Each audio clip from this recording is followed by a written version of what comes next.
It's time to sip that coffee, get your mind right, and vibe with the queen herself. We're dishing out hot topics, wellness tips of the day, and things that make you go, Let's get this palace party started.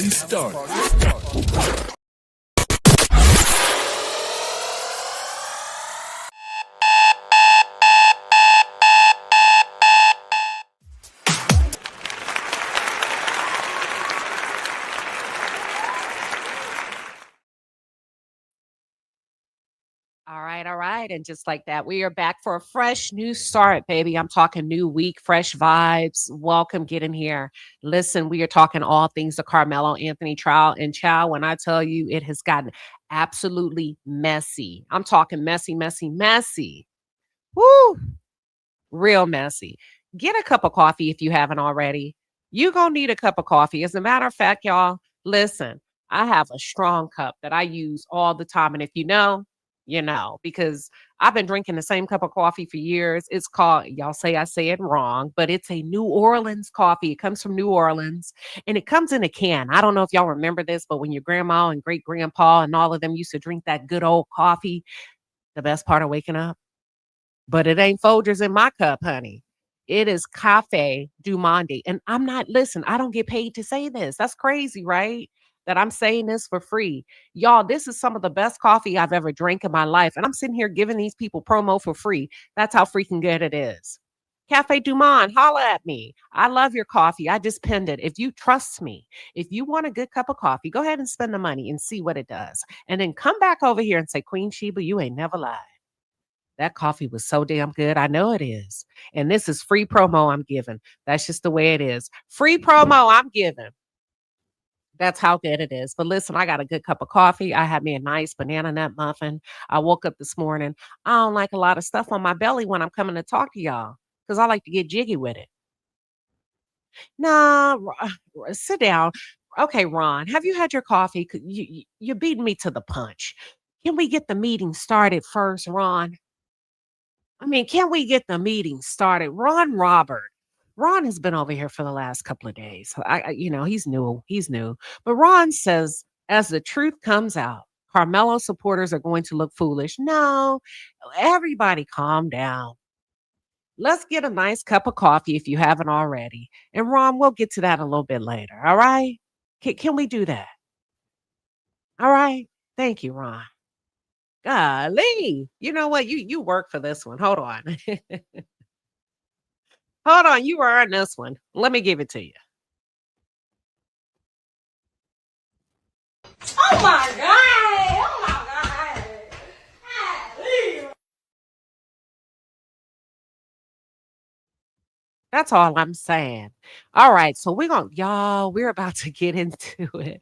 We're about to get into it. Welcome, everybody. Happy Monday. I am Queen Sheba, and we are still talking Karmelo Anthony. I am trying to back up off of this thing, but every time I do, there is something new that I feel like I should bring to you. It's official. Charleston White has officially withdrawn his support from Karmelo Anthony and his family. This stinks. This is a lot. So Charleston White has announced that he's officially withdrew his support for Karmelo Anthony's dad, and he has slammed him, basically calling him a coward and weak, and said that he would rather help Austin Metcalf's dad. Chew on that. Let that sink in. I'm going to say this. Charleston, you are free to move about the cabin and do as you please. You really are. I don't feel no ways tied about it. But if you are familiar with the reality show called Big Brother, nobody likes a floater. And when they talk about the game and the strategy behind the game, floaters can only take you so far. They're flip-floppers. And they're the most dangerous players in the game as it relates to Big Brothers. Because a floater will backdoor you.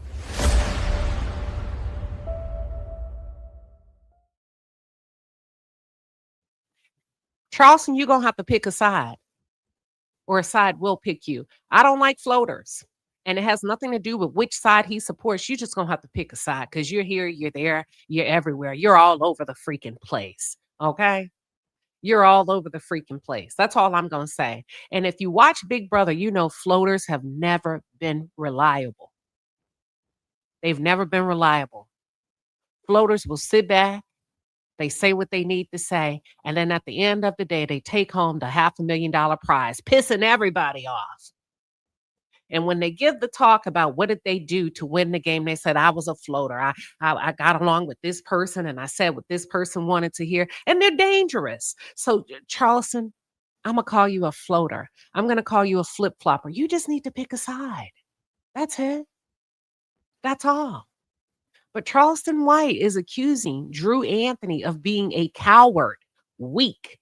And initially, Charleston had pledged $75,000 to help Karmelo Anthony's appeal, to help his family and Karmelo appeal his murder conviction. But now he said, listen, I would rather support Austin Metcalf's father. That's what he's saying. That's what he's saying. He pledged $75,000 to help the Anthony family appeal the first-degree murder conviction in which Karmelo was found guilty for fatally stabbing Austin Metcalf. And this past Saturday, June 13th, he said, I changed my mind. Something happened behind the scenes, and the people want to know what. What the hell happened between you and Drew, Charleston? Now, here's my thing. I want to know what happened. I'm nosy like that. What the hell happened behind the scenes? What did y'all get into it about? Why are you calling him soft? So Charleston called him soft. I'm going to play the video for allegedly focusing the personal funds from a Give, Send, Go campaign. He said, I did not give you money to go buy a freaking publicist. You were supposed to use that money for an attorney. I'm out. That's what he said. I'm out. I'm going to go help Jeff Metcalf. I'm out. The entire time I'm talking to you, I'm thinking you're going to get an attorney and you want to go freaking purchase a publicist. I'm out. And he says, quote, all you care about is money. Let me change it. No, quote, all you care about is that money, unquote. Now, he hinted that he had been paid off to support Karmelo Anthony and that he would rather support Jeff Metcalf. He says, I'm sending the money back. Woo, it's a lot. It's a lot. I'm sending the money back. Here's my thing. Let me tell you, I can't stand a fucking floater. If you're sending the money back, watch this, then you were never a supporter. I'm going to go back over there. How much money did you receive, Charleston? That's what I want to know. That's my first question. How much money did you receive? And are you a part of the problem? Because you can't say that the family is misappropriating funds to go to publicists if they paid you. You're a part of the greed pot. You're a part of the bottom feeders. You get what I'm saying? It's like the pot calling the kettle black. Now, here's the thing, Karmelo's parents, you're giving him the fuel and the ammunition to ostracize you, to out you publicly. I'm going to say this, and I don't give a damn. I'm going to say it. You don't need a publicist, whether it's true or not. I've covered I'm covering the Anna Kepner case. And if for those of you that are not familiar with the case, that's where the 16-year-old boy who happens to be white murdered his stepsister on board the Carnival Horizon cruise ship. Okay. Raped her, sexually assaulted her, strangled her. 16-year-old boy killed her, concealed her naked body underneath her bunk bed in the cruise cabin, and then kind of shielded it with life vests. Went to bed that night. The next morning, goes down to brunch with the entire family. They said, where's Anna? He says, I don't know. The father jumps up. They're searching the cruise ship. They get to the room where Anna is, where Anna, to her cabin. And the maid that was cleaning the room found her naked body under the bed. Now, the boy knew he did it. And he whispered to his mother that he did it, right? And as they come back into dock into the port in Miami, The mother coaches the boy to pack his stuff, don't say a word, as the FBI enters the ship, the vessel, gets the boy off the ship, right? As they're wheeling the body off in a gurney, don't say a word. Only later for us to discover that the boy did indeed killed his stepsister. Not only did he kill her, he did unbelievable things to her. They don't even have a publicist. They don't have a publicist. You don't need a publicist. You're working in reverse order. Your son is fighting for his life. Look, I keep it real. I don't give a damn. I keep it real over here. You don't need a publicist. You're ahead of the game. This is not a celebrity. This is not a celebrity event. This is a criminal case that you need to show the public that you are taking serious. And I'm not saying you don't, but when you lead with a publicist, it leaves room for people to make their own assumptions. That's all I'm saying. Are y'all following? It doesn't matter if they're white. It doesn't matter if they're black. I could give you many case files. Y'all, come on. Who goes? You don't need a freaking publicist yet. For what? Movie stars have publicists. Beyonce has a publicist. Victoria Beckham has a publicist.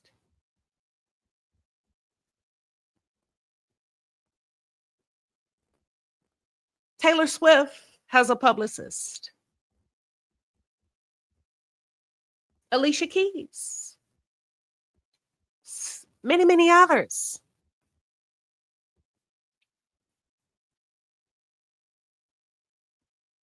Many others.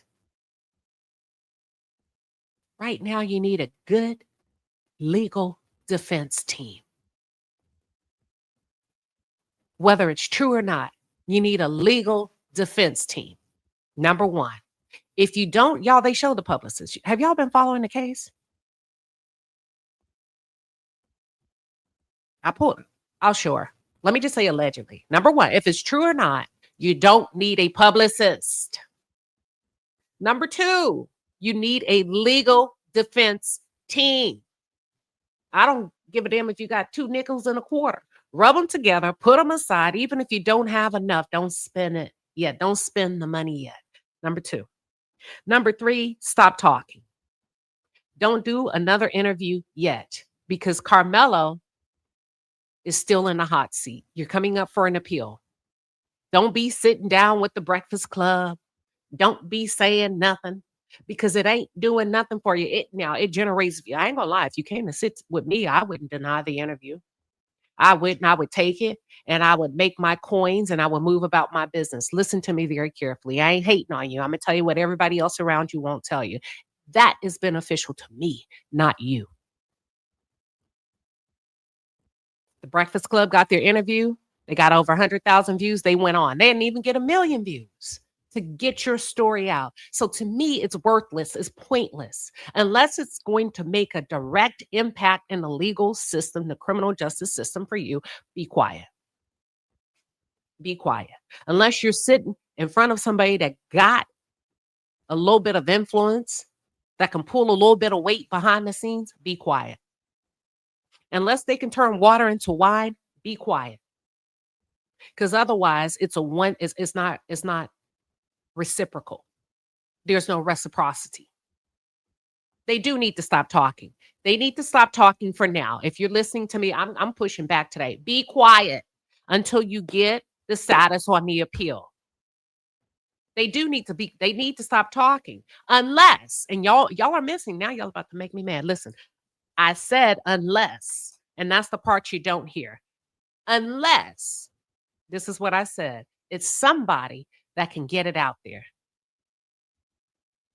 That's the part you missed. I said, stop talking unless it's going to be reciprocity established. Otherwise, you're just giving people clicks and views. It's not going anywhere. You sat down on the Breakfast Club and what?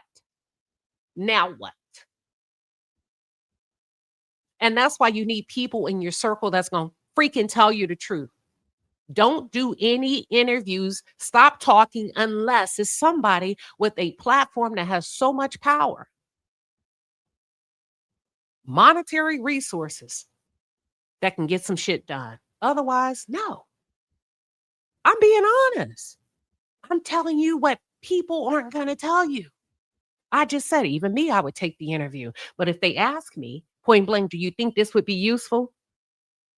I would say no. It'll be useful for me.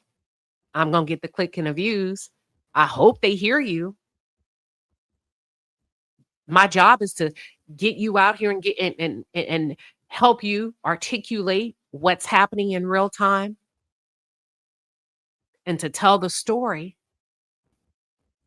You said I'm with you when you're right, but right now you just need to be quiet. Listen, the appeal, the ink hasn't dried on the appeal. Karmelo just got sent to prison. Listen, the Metcalfs can do an interview. Unfortunately, let me tell you why. Because their son is the deceased. You can't do what they are doing because y'all are on two separate sides of the table in the courtroom. Karmelo was sentenced to 35 years in prison. Austin Metcalf, according to his friends and family, has received justice. So they have been cleared to do interviews.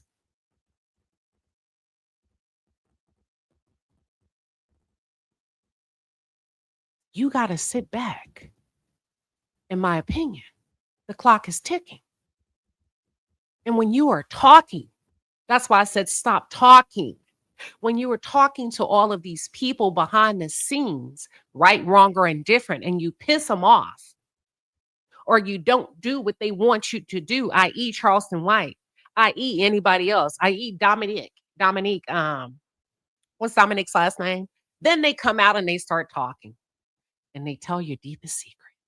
And they expose your text messages and they tell what you did with the money. And then they told why they got Mike Howard. And they say you chose the cheapest that you can find. And they leave the impression with the general public that you put down the bare minimum for Karmelo so that you can live a lavish life. I'm going to play it.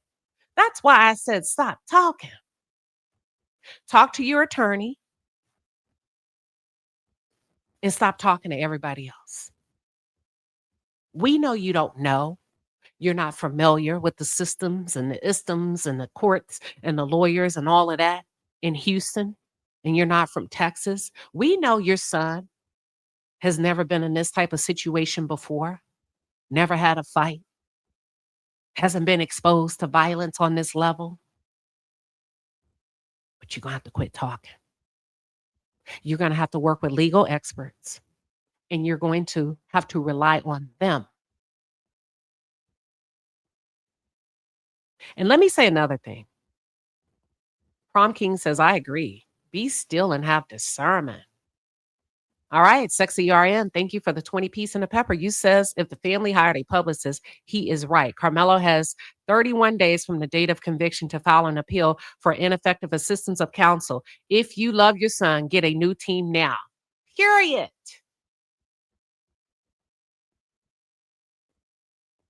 Okay, Ron Robert remix. Ron, thank you for the $5 super chat. Ron says the public defender filed the intent to appeal, giving them time to get a new defense team. Got you. So you need the money, if it's true, as a retainer fee. Now, I don't know what publicists go for these days. I just think you need to quit talking. I think you need to shut it down right now. I do. I think you're just going to have to get out there on your own and maybe work with a legal consultant who can get out there on your behalf and figure out who you could get to take this case, near or far, what their fee would be, and what you're looking at as it relates to an appeal and a fair trial. The rest is too much going on. Y'all, it's so messy out here for this family. If you've been following this case and you are staying up to date, it is messy. Oh, y'all have no idea. Some of their top supporters have pulled out. If you're on Instagram, if you're on Twitter, if you're on Snapchat, if you're on Facebook, top top supporters have pulled out because they are implying that it's something nasty going on behind the scenes. What? Everybody's dancing around it. Thank you, Prom King. You saying keep every smiling face from your circle. So I do believe they should stop talking unless, and then you fill in the blanks. Ben Crump is a civil attorney, not a criminal. Oh, it's all kind of stuff about that. We're about to, let me play the video. So Charleston says, I'm sending the money back. And if you're not familiar with the case, Karmelo Anthony was sentenced to 35 years in prison for the 2015 murder of Austin Metcalf. He's been accused of stabbing Austin during a high school track meet.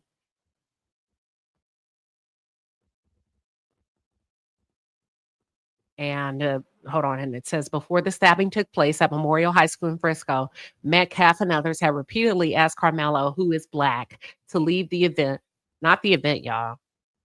So somebody wrote this wrong because he had every right to be at the event. And let me clear up something else. Karmelo was scheduled to run that day. Okay, Karmelo was not suspended from school. Karmelo had every right to be at that track event. I see some of the big media publications are misquoting what happened. He was scheduled to run the 100-meter race that day. I want to be very clear about that. So let's get into some of the rhetoric that Charleston White has spilled. He took to social media. Give me 1 second.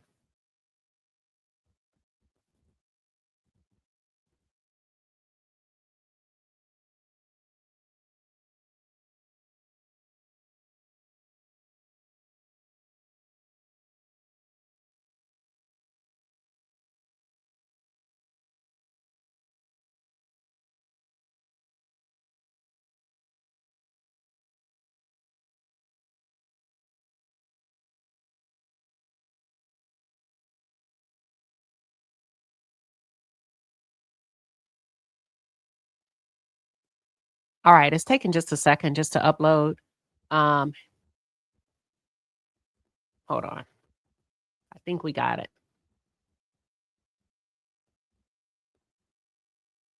Now, let me ask you something. In your opinion, do you believe the Anthonys need the support of Charleston White?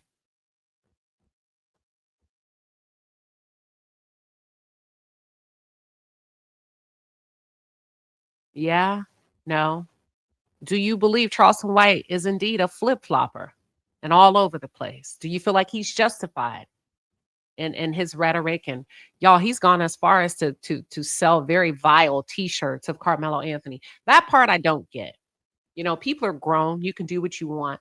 But is stooping as low to refer to him as a racist slur? I'm not tracking. I don't understand. And I'm not open to it. Some of you would say, heck yeah, he's definitely all over the place. Here we go. Let's take a look.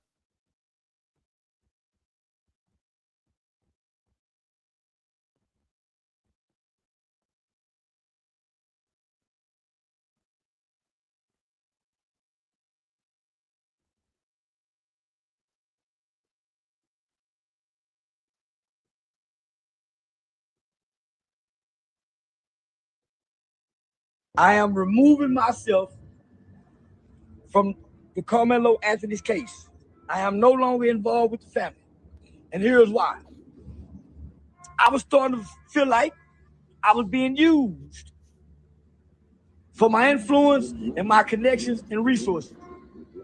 When I tell you we raised over $1 million one day, privately, quietly, they When? wanted to start another GoFundMe. I said, no, I'm not doing a GoFundMe. They wanted to know after we pay for the pill, will the money go to them? No. The extra money don't go back to you. It goes back to the people who gave it. It don't go to nothing else. The money is for the pill. His daddy in the way. I don't like weak. I hate weak men. I'd rather stand with a strong daddy like that Metcalf man than his black weak father trying to play victim. Now, nigga, your son still living. Hug him, send him some books to read. I got the money. Let's start to work on the appeal. Anything else don't make sense. Nigga, what's wrong with you? And I'm telling the nigga, say, homie, everybody believe you playing for the money, nigga. And I'm starting to believe you using me for it. You want to get the money, but then disassociate yourself from me? Nigga, I'm here for that boy. I'm here for your son, nigga. And if this money don't go directly to your son's appeal, you don't get this money. We sent it back. But we're right. And if we doing an appeal, the money goes to appeal, not house bills. Not house bill. Oh, what are your thoughts? We're going to run it again. What are your thoughts? Charleston White said out of his own mouth, doesn't make it true. We're just covering what we're seeing in real time, right? That they raised $1 million. I am. Hold on. In one day to get an appeal on the Karmelo Anthony case.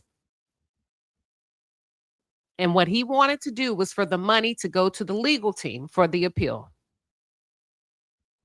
He said there was some discrepancy behind the scene, insinuating that between him and the Anthony family, their question was, once we pay for the lawyer, according to Charleston, do we get to keep the residual? According to Charleston, he says no. Once you pay the lawyer, whatever's left over, we're going to refund back to the people. Let's play it again. I am removing myself from the Karmelo Anthony's case. I am no longer involved with the family. And here's why. I was starting to feel like I was being used for my influence and my connections and resources.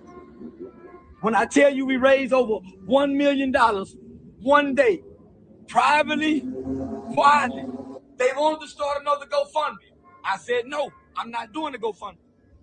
They wanted to know after we pay for the pill, will the money go to them? No, the extra money don't go back to you. It goes back to the people who gave it. It don't go to nothing else. The money is for the pill. His daddy in the way. I don't like weak. I hate weak men. So I want to know what's happening behind the scenes where you feel that the dad is being weak. And that's the part we're not getting. Let's continue. I'd rather stand with a strong daddy like that Metcalf man than You were standing with him. How come you didn't stay over there? See, now I would rather stand with a strong man than a flip-flopper. Because it's almost like what you're saying is you're contradicting yourself. If you was over there with Mr. Metcalf and Jeff, how come you came over to Karmelo's side? And now you're going back. his black weak father trying to play victim. Now, nigga, your son still living. Hug him, send him some books to read. I got the money. Let's start to work on the appeal. Anything else don't make sense. Nigga, what's wrong with you? And I'm telling the nigga, say, homie, everybody believe you playing for the money, nigga. And I'm starting to believe you using me for it. You want to get the money, but then disassociate yourself from me? In what way? So could this be a fractured ego?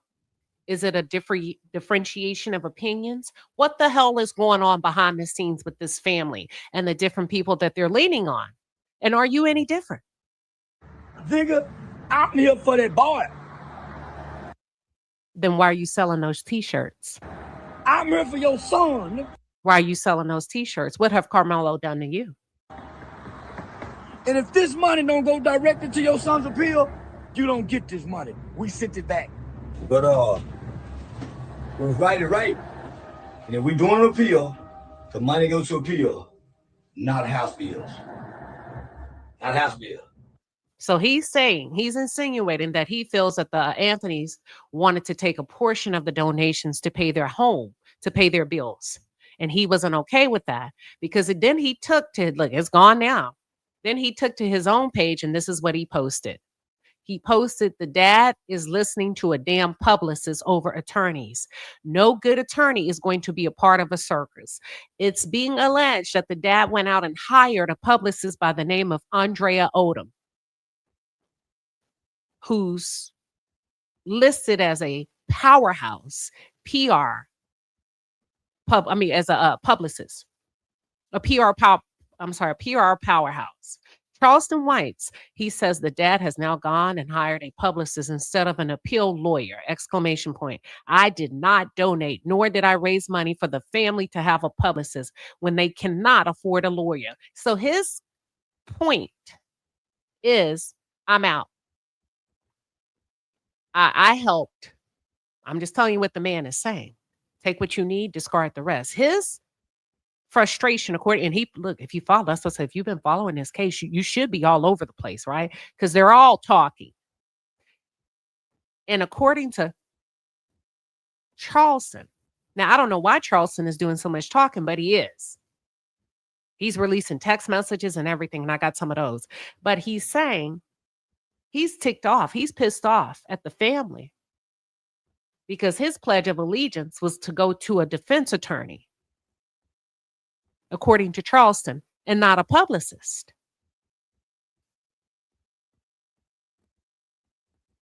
This is just crazy. Whew. All right, let's see. Ron Robert remix. Thank you for the 10-piece. Ron says the best way to save a young man is to get the pew-pews out of their pockets. Yeah, it's a lot. What do y'all think? This is a shit show, if you ask me. This is a shit show. And Drew, you're going to have to hunker down.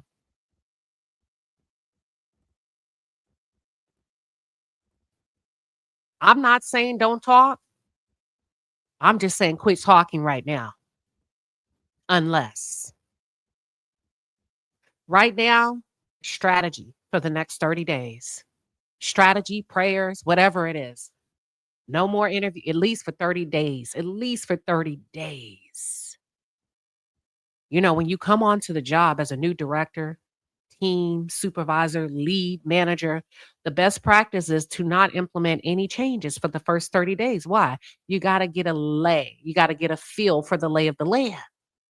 You don't know what it feels like right now because Karmelo has just been sentenced. This is completely different.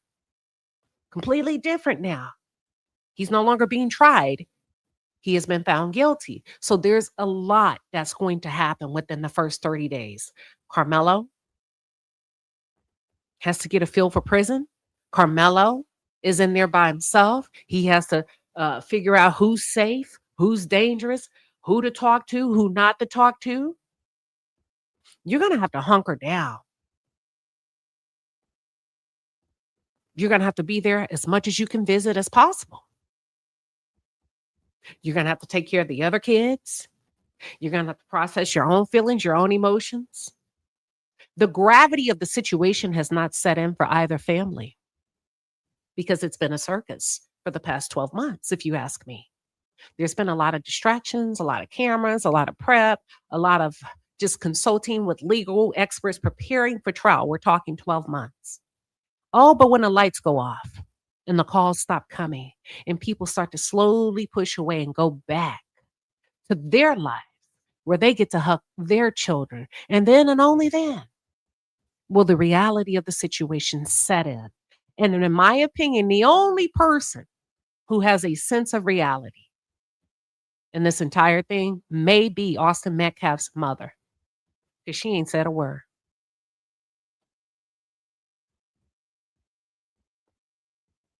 Drew stopped talking. Kayla stopped talking. I've been told Jeff to stop talking. You single-handedly messed up everything that you had achieved in that courtroom for Austin when you opened your mouth and you said and did what you did. That's the lasting impression.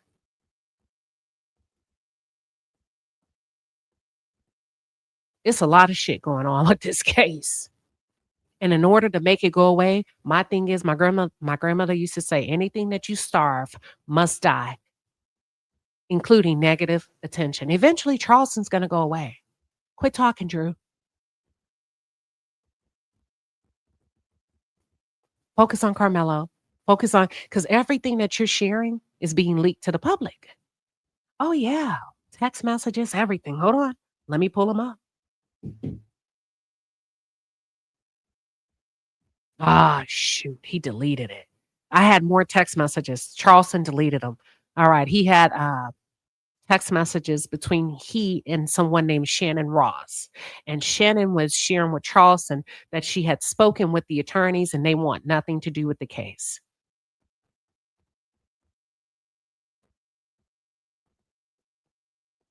I'm off the Karmelo Anthony case. I ain't put no goddamn money toward that boy. His daddy too goddamn weak for me. I don't like a weak nigga. His dad ain't willing to die, kill, or go to jail for nothing. That nigga just want some bills paid. Karmelo, my heart go out to you if you ever see this video one day. Nigga, I'd rather stand with the Jeff Metcalf nigga than I would with Karmelo's daddy. Nigga is weak, dark side is conservative. I ain't standing with no weak ass black man, nigga. I'm off the case. I'm sending the money back. Go get them weak ass nigga Benjamin Crump here. I'm out. I'm off. Sounds like Charleston. I don't know if this is just his version now. All we can do is take people at face value. You said, speak for yourself. Being silent will seal the deal. The deal has been sealed. The deal has been sealed. They've been talking a lot. Whether it's advocates, there's been a lot of fucking talk. That's why I'm saying quit fucking talking and start working. There's been a lot of talk. Too much, if you ask me. Give me 1 second, y'all.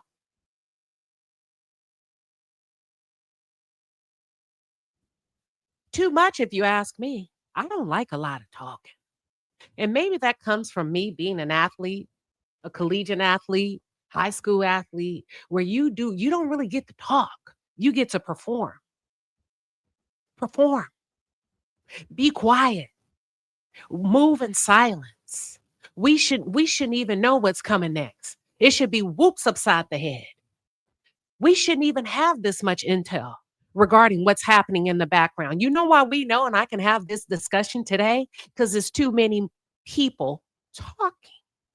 And when you talk and you don't recognize when you have a Judas or a Peter at your table, then people begin to work against you. Oh, yeah, quit talking. And I said what I said. Quit talking. Quit talking.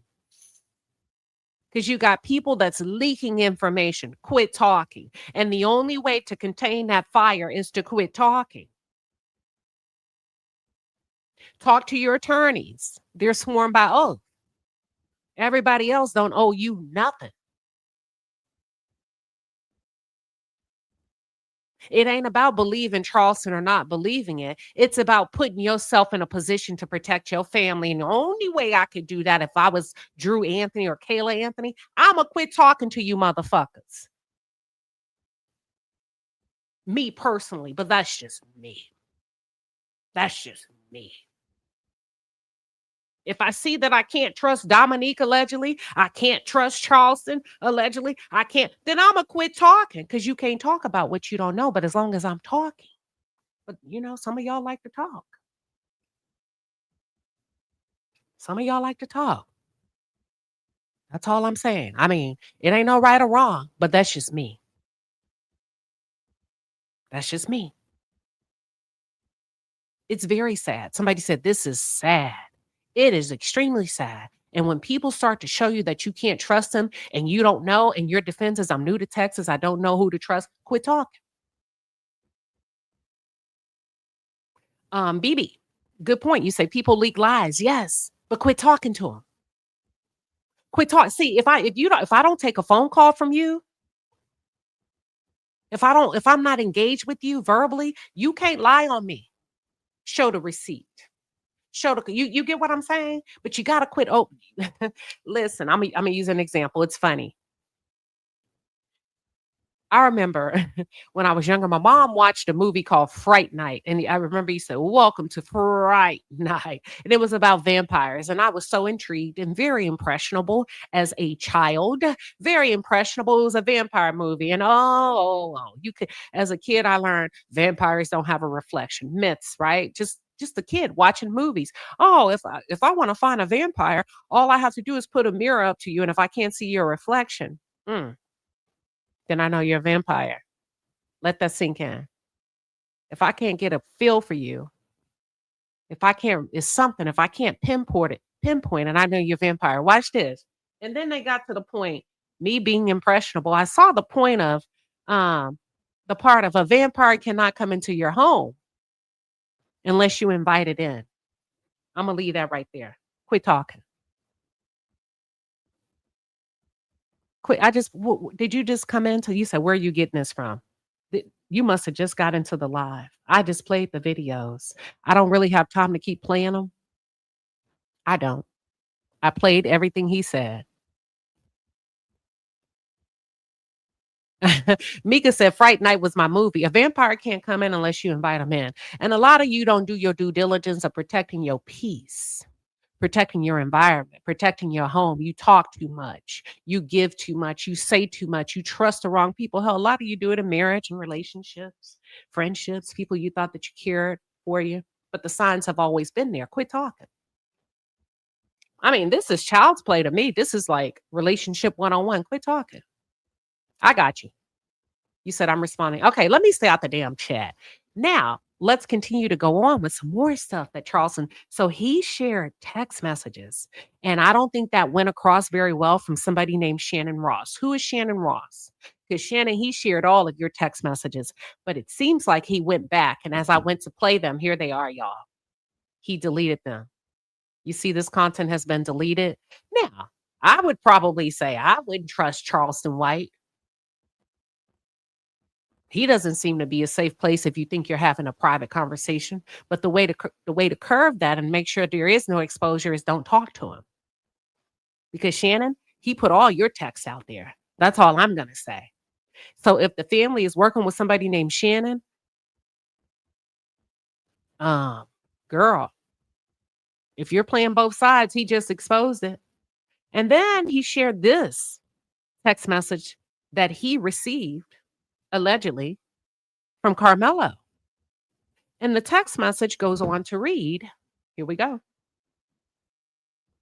Good afternoon, Mr. Charleston. I want to apologize for not being in contact for a while, but I also want to let you know how much I appreciate the support you have given me and my family and how much you've shown your care in the midst. And then he cut it off. And then, okay, here we go. He cut it off, but then he continues it, and you can run to his page before he deletes it. He continues that. It reads, I appreciate the support you have given me and my family and how much you've shown you care in the midst of all of the hate you and I have both received. I also really appreciate and I thank you for introducing me to boxing because I feel like that is something I would really want to build on after this storm is over. So I thank you and really appreciate you and have a happy Thanksgiving. It seems like maybe this was the day before Thanksgiving of 2025. So we're looking at November, December, January, February, March, April, May, June, 7 months ago. Charleston White has exposed a text message that he received allegedly from Karmelo Anthony. Now, let's go to, this is why I say it's a shit show. Hold on. Oh, here it is. I got it. Here's some of the text messages from Shannon Ross that were leaked. Right here. And I pulled these from Key Talk Media. It says Charleston White claims that they privately raised $1 million without begging. And I'm guessing if I have to, it seems, well, Charleston didn't give a date. Which, in the way Charleston is framing this conversation, it seems like they had the money for the appeal. But for whatever reason, the father wanted the money to go another way, allegedly, just like he did with the hiring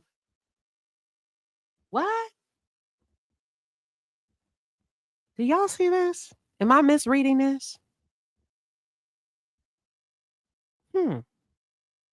Charleston, okay, it says Charleston White says, we privately raised $1 million without begging. For whatever reason, the father wanted the money and then go another way. Just like he did with hiring Roach and Dominic Alexander. He also wanted to control all of the money. What do you mean hiring Roach? All right. So this is a text message that Charleston posts from somebody named Shannon Ross. Shannon types, Mitch said he won't take the case due to all of the hands in it. He is annoyed with his dad listening to bad advice. And I would imagine this is a waste of Ryan's time too, but can't speak for him. I've tried to help. I'm starting to wonder if the family has been honest with me. Y'all, real quick, who is Shannon?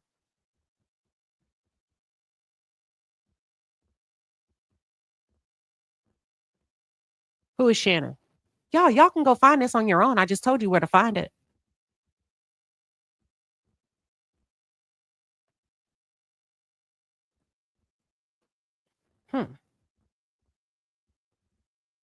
That's what I'm saying. Roach is the judge. So maybe that's a typo. What do you mean hiring Roach? Roach was not the lawyer. Roach is the judge. But you can go look at it. Hey, you can go look at it. That's what it says. That's what I'm saying. But it says hiring Roach. I think he meant Howard, but I'm telling you what's here. Okay. Then it goes on to say, this is very small. Y'all got to work with me now. Hold on. Let me pull up my other device because this is really small. And let me tell you where you can go find it. Key Talk Media. Key, Key, Talk Media on Instagram. Fact check me. This is exactly what's here. Now, the one that you see on the screen, now this says, they will lie and throw you under the bus in a heartbeat. You be safe driving back home tonight. Somebody responds, thank you. And it looks like Gibbs. Well, let me not give names. It looks like somebody says, another lawyer just sent this to me. R.E. Anthony Appeal. Parents hired a PR firm and that person contacted me an hour ago wanting to set up a Zoom link on the behalf of the parents. Not happening. I'm not going to be a part of their ring circus. They are talking out both sides of their asses. So this came from somebody, Gibbs, Nolte, and Campos. Seems like a law firm responded to Shannon saying that a PR person contacted them on the behalf of the Anthonys wanting to set up a Zoom meeting. I'm assuming that the attorney felt some kind of way and didn't want to take direction or meet with a PR person stating, this is a circus. I'm not dealing with this. I'm not meeting with a freaking publicist. Y'all, it's right here. You can go look at it for yourself. All right. We give good receipts over here. Keita, thank you for the $2 super chat. You said this came after Metcalf's dad threatened Charleston White. Jeannie J, thank you for the 2Ps. He is a distraction. The family should stay away. Listen, somebody's leaking all of their texts. That's why I said stop talking.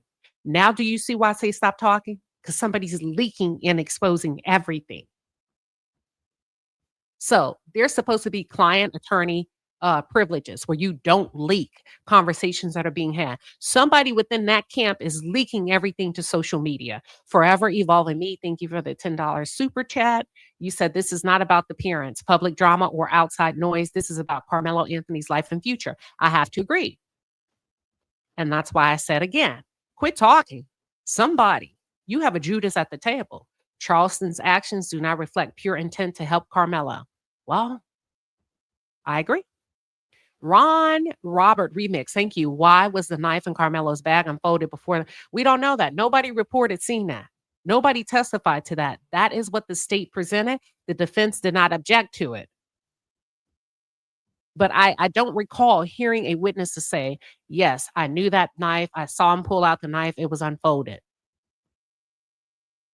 Go Eyes TV. Thank you for the $5 super chat. You says blessings, Queen and chat. There are a couple of Shannon Rosses in Texas. There is one in Dallas Fort Worth who is a mitigation specialist on LinkedIn. Ooh, I don't know, but girl, your information is being leaked. Okay. Then it goes on to say,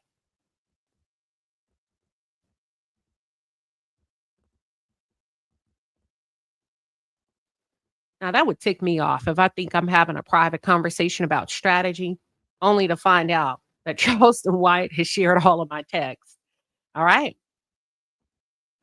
This says, just got this. Mitch has been contacted. Mitch has been contacted by several attorneys coming to him and they won't touch it. Damn. It sounds like people or maybe defense attorneys in the local area don't want to touch the case. All right.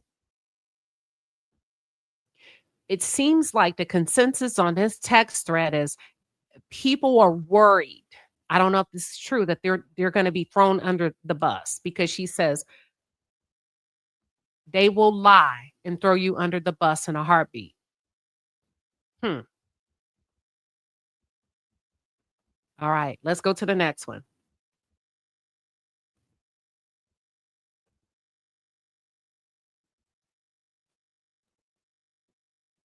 Okay, here we go. No, I don't want to play that one. I got this one. Let me play this one and see if there's any new information in this, and then we're going to go on to something else.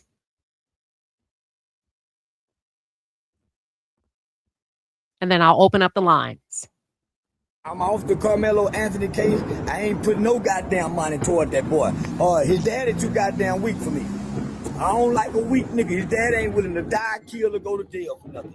That nigga just want some bills paid. Karmelo, my heart go out to you if you ever see this video one day. Nigga, I'd rather stand with the Jeff Metcalf nigga than I would with Karmelo's daddy. Nigga is weak, dark side, and conservative. I ain't standing with no weak ass black man, nigga. I'm off the case. I'm sending the money back. Go get them weak ass nigga Benjamin Crump here. I'm out.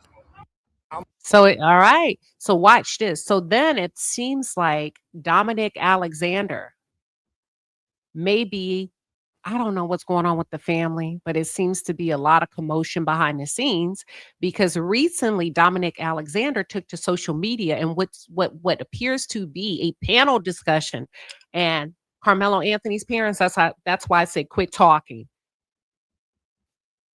This is what he had to say. After there was a breakdown in hiring a black attorney, there was a black attorney that were supposed to be hired.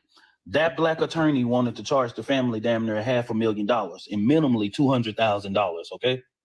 Well, how in the hell? What the hell you think they charge?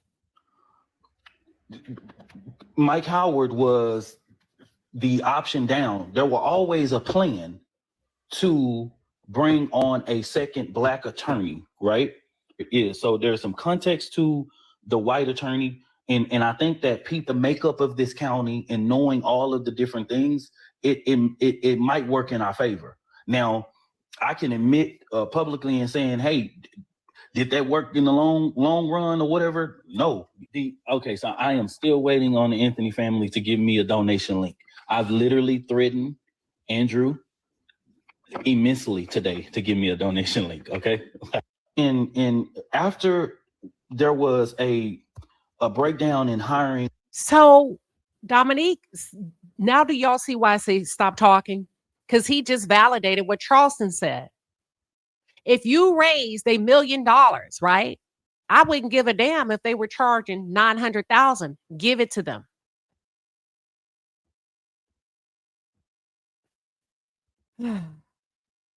So Dominique takes up issues because the quote unquote black attorney was close to $500,000, but that's why the people donated to the defense of Karmelo Anthony.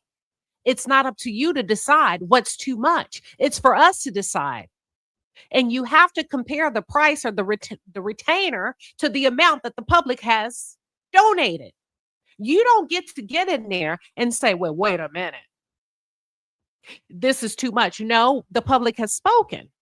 If we give $2 million, that don't mean go find a $2 lawyer. we're saying this is the threshold that the public is supporting for you to get a great defense team.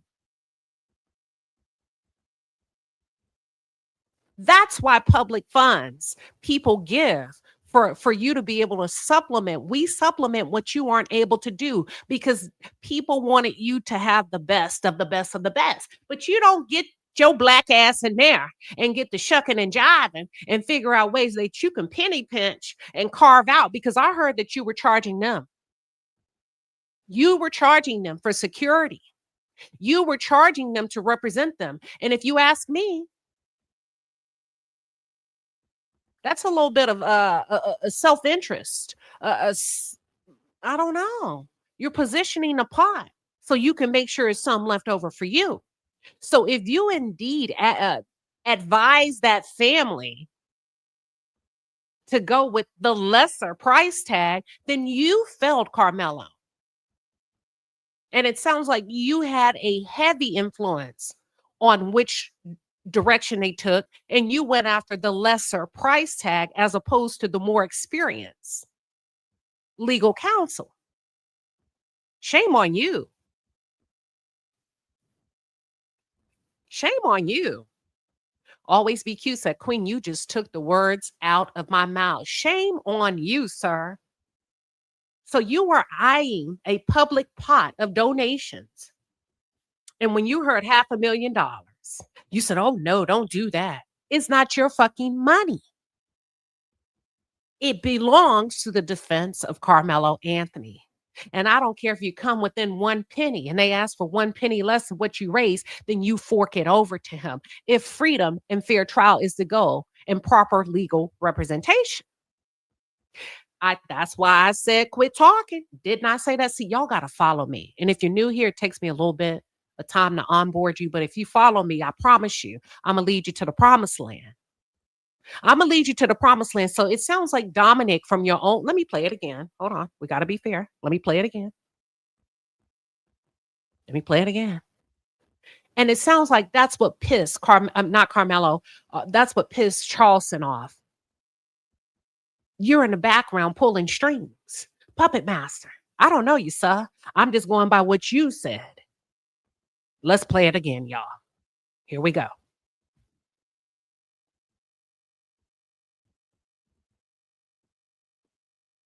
And after there was a breakdown in hiring a black attorney, there was a black attorney that were supposed to be hired. That black attorney wanted to charge the family damn near $500,000 and minimally $200,000. Okay. Mike Howard was the option down. There were always a plan to bring on a second black attorney, right? It is. So there's some context to the white attorney. And I think that the makeup of this county and knowing all of the different things, it might work in our favor. Now, I can admit publicly and saying, hey, did that work in the long run or whatever? No. Okay, so I am still waiting on the Anthony family to give me a donation link. I've literally threatened Andrew immensely today to give me a donation link, okay? And after... This is crazy. You literally walked that boy to a slaughterhouse because of the price tag on the attorney. On the attorney. I wouldn't give a fuck if he was black or white. If they have the legal experience to get in that courtroom and let it be an all-out dog fight, it was supposed to be the best of the best of the best. And you decided to cut corners so you can make sure you get your piece of the pie. Oh my God. You gambled that kid's life over a price tag and money that did not belong to you. From your words, you said after. Let's hear it again. There was a breakdown in hiring a black attorney. There was a breakdown. That means there was back and forth. There was they were going at it for whatever reason. They couldn't agree. And you talk these people into lesser. So we can save a little bit of money. Don't go with that. That's too much. You can save this. And according to you, the black attorney minimum, I need a $200,000 retainer fee.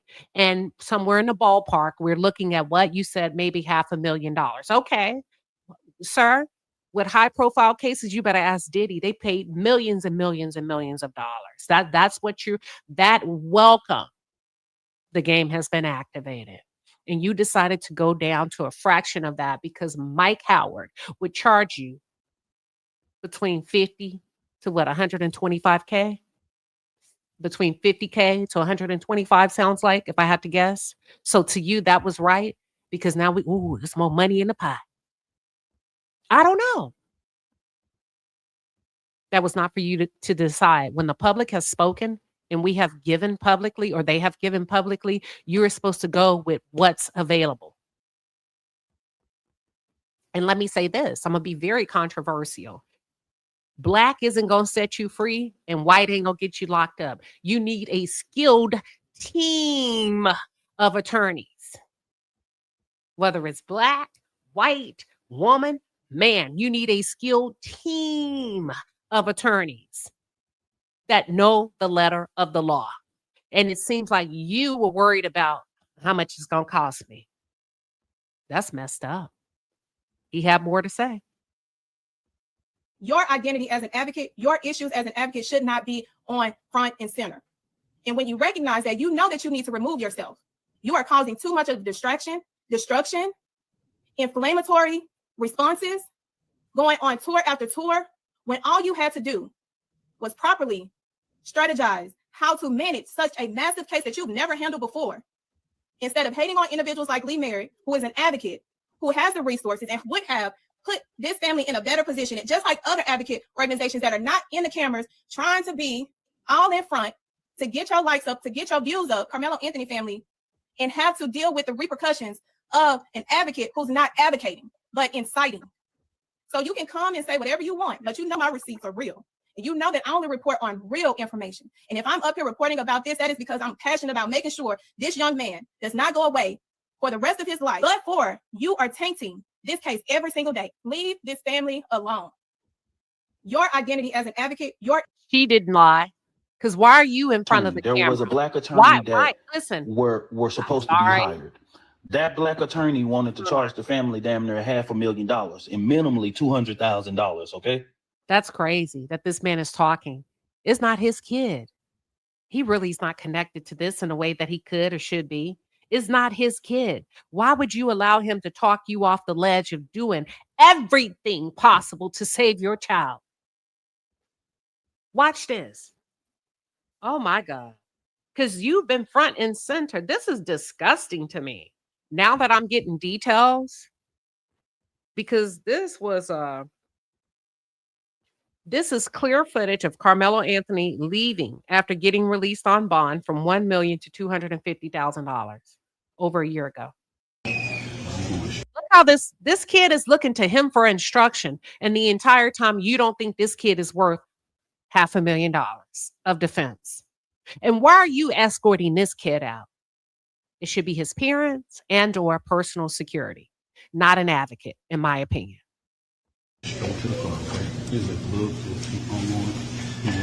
All right.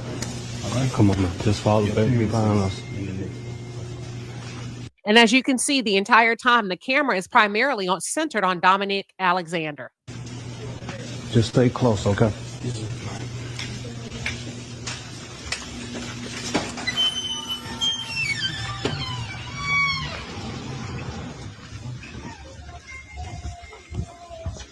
And then he points his freaking finger like he's get here.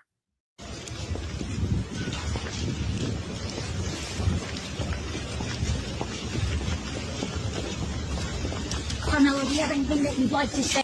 The whole time, y'all, the camera's on Dominic. Oh my God. Karmelo, do you have anything that you'd like to say to the victim, to the family of the victim? Why were you armed, sweetheart? Karmelo, why were you armed at school? Explain your self-defense. How is this self-defense? Excuse me. Well, is there anything you want to say to the community that's donated?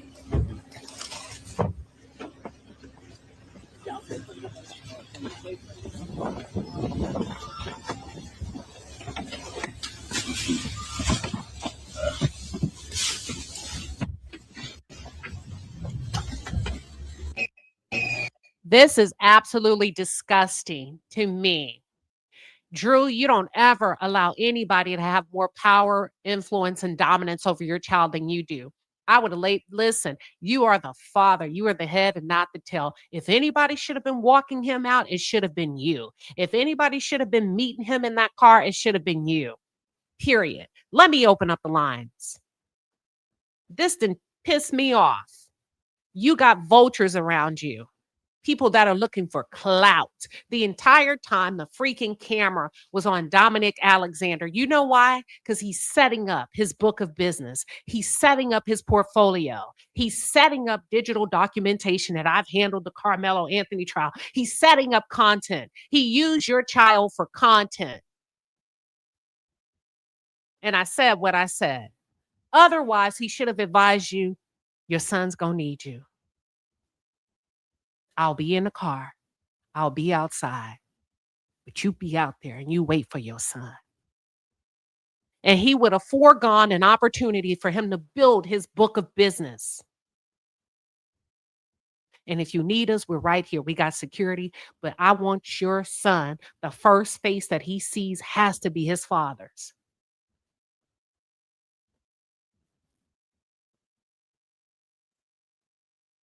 Not mine.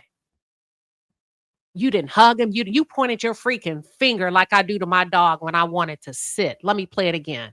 When I tell my dog to sit, my dog knows what that means. Look at this.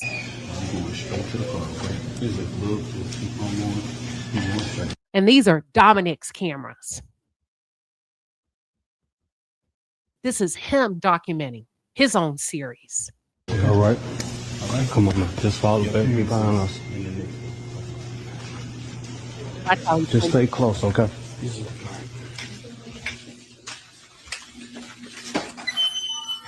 Here we go. Watch you point your finger right here. Let's open up the lines. I can't. Okay, that's a good point. You said, do you see? Okay. We worked in reverse order. Now do you see why Charleston called the dad weak? Listen, it makes sense. Don't let all of these people get access to your children. Hold on. That makes sense now. We're going to open up the lines. Y'all, you got 45 seconds. You got 45 seconds.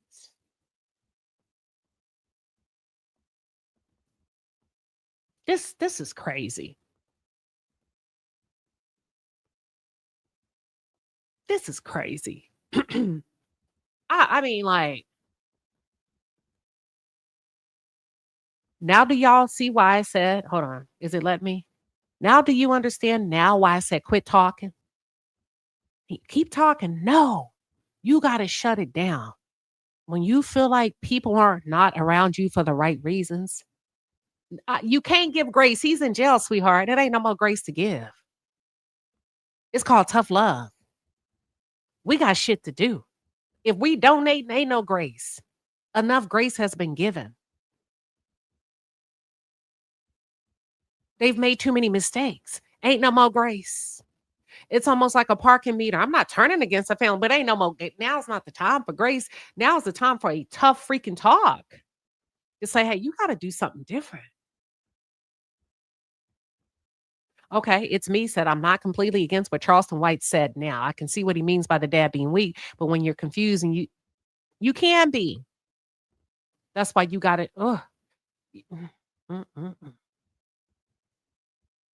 You said Karmelo spoke so softly and listened. This is crazy. His parents, his dad should have been there.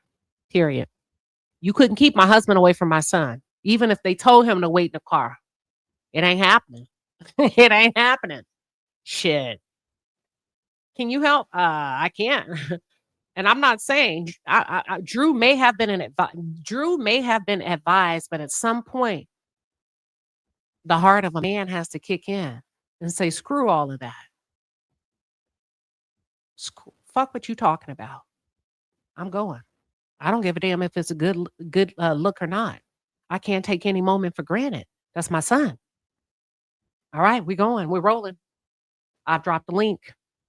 I want to know your thoughts on this piece. We've covered the trial. We've covered all that. I just want to talk about today what we talked about today, because we can go on and on and on and on and on about the trial, right? On and on and on.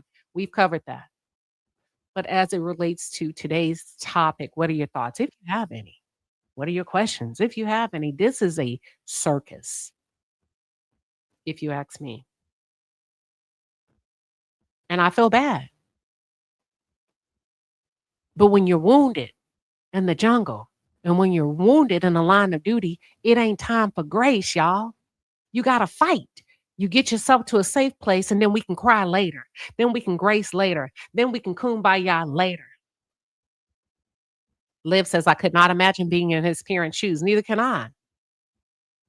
And for those of you that are at work, I forgot it's Monday. Feel free to drop a super chat to ask a question or share your thoughts. We have tough conversations over here.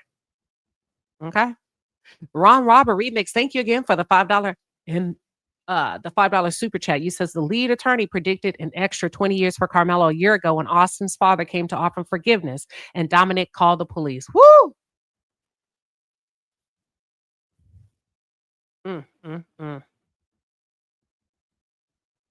I'm not saying he should or shouldn't have, but Dominic would not have made that decision for me.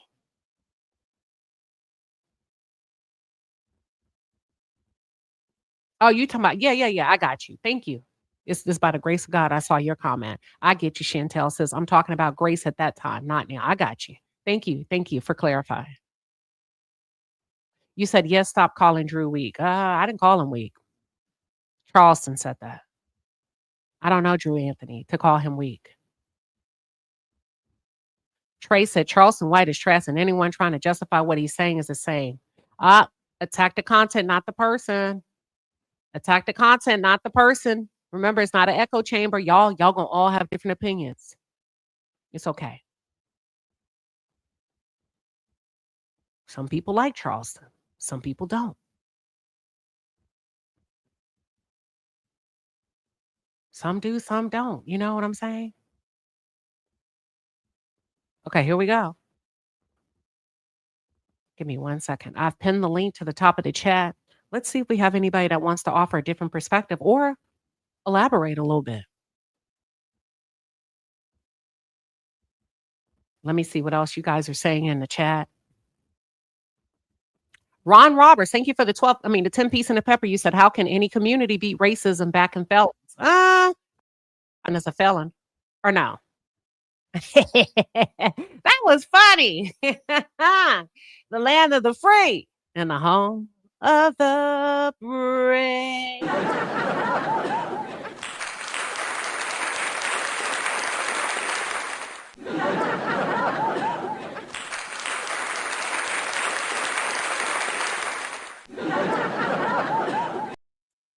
Don't pay any attention to me. It's Monday. I'm just shucking and jiving. Ron, welcome B1963. Can you do it in 45 minutes? What are your thoughts? I can. Hey, Queen. Yes, I can. Matthew 6:33 says, seek ye first the kingdom of God and all his righteousness, and all other things will be added. That's where we go wrong. And I know everybody's not into the word or whatever, but that's where we got to get. That's where they got to get. I should say you got to trust God. Because God give us discernment, Queen. You have to pray. And I feel sorry for Karmelo first and foremost and his family. I think they're a young family. They might have been misguided, misled.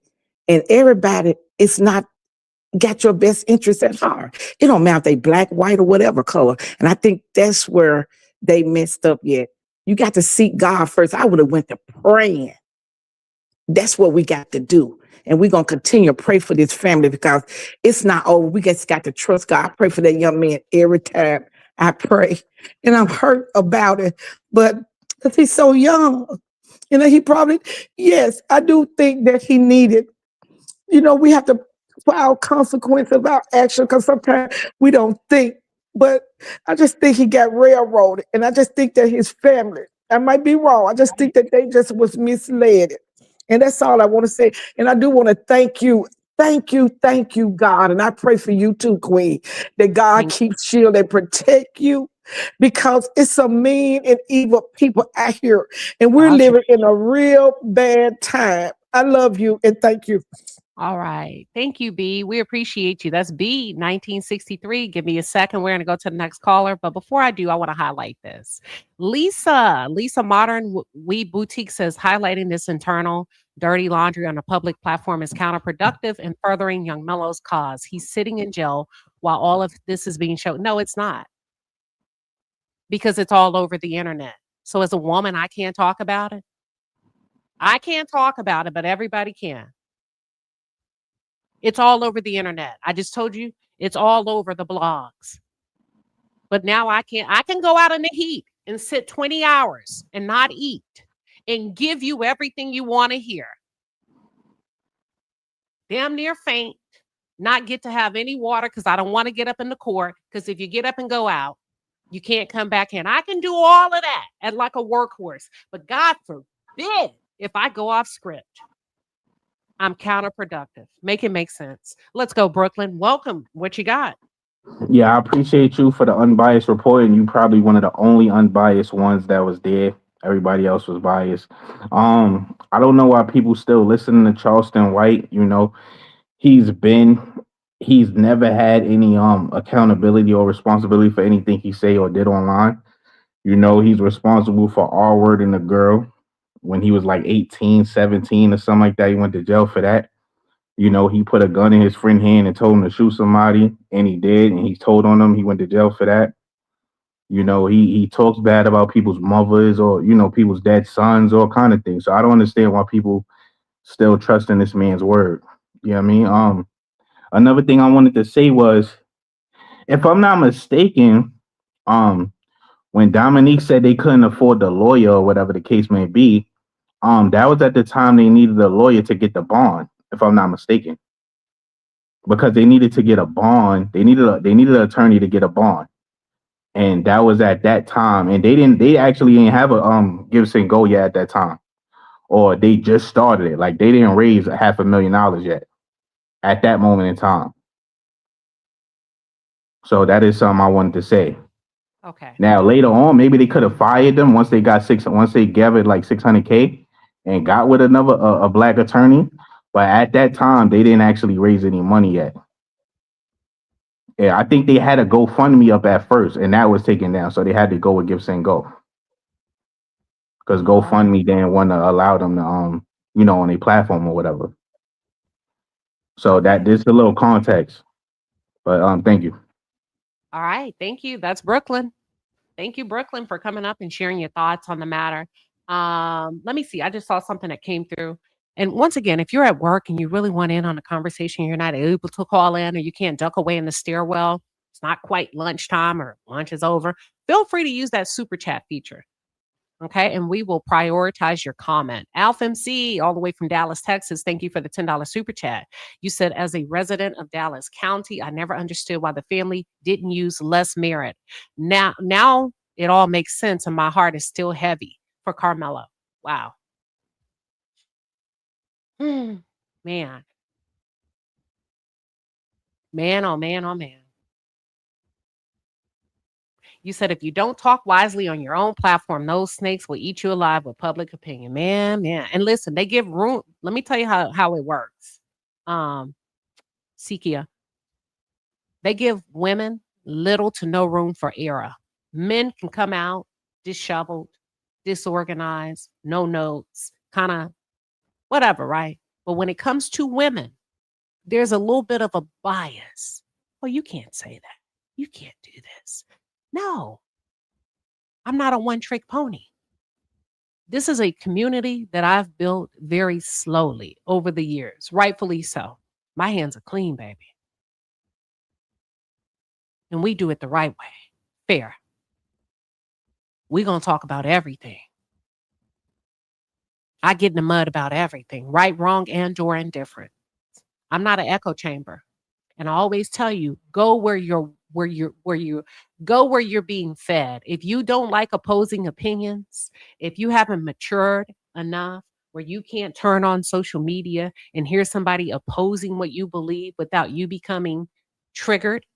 What do I mean by trigger? Where you feel the need to step in and orchestrate and tell somebody what they can and shall and can't and won't be doing. Ain't that what y'all mad about, Austin? Didn't y'all say Austin had no right of telling Karmelo where he can and can't be? But now all of a sudden I'm being directed to what I can and can't talk about? Come on, y'all. Ron says the temptation of the devil is to blame him for the things we do of our own free will. Ain't that right? We just talked about this yesterday behind the wall. Members only. The mirror effect. The mirror effect. Thank you, Desira. She said, drop that super chat to ask a question or share your thoughts. Your comments will be prioritized in real time. In real time. Is there anybody else that would like to just jump on real quick? We're going to wrap up okay. We got a couple of people coming in. Y'all come on in. I'm going to let you. Thank you, Miss T. I don't know if you're new here, but Miss T says, damn, Queen Sheba, you get to the bottom of shit. Love your commentary. You are so welcome. And we've been doing it for a while. And sometimes people trickle on over here and they find us. I ain't for everybody. But for those that come, they already know how we gonna do it. Thank you, Miss T. We appreciate it. OG Patrice, welcome. What are your thoughts today on today's conversation? Hey, how are you? Can you hear me okay? Floor. You got the floor. I'm on mute. Okay. Yeah, I think that Charleston White never had intentions on helping the Anthony family. I do believe that he took advantage of this opportunity to clout chase and bring attention to him and his platform. I just don't understand. I agree with the young man earlier why, the support for him continues when he is a whole total buffoon and clown. I will say, though, speaking on the Anthony family, I think they are young and naive, and I think they're too trusting with people and handling their son. I think they don't understand how important that their son is in for the fight of his life. And even if they get the appeal, a whole new team need to be brought in, and no civil attorney. It has to be a criminal justice attorney.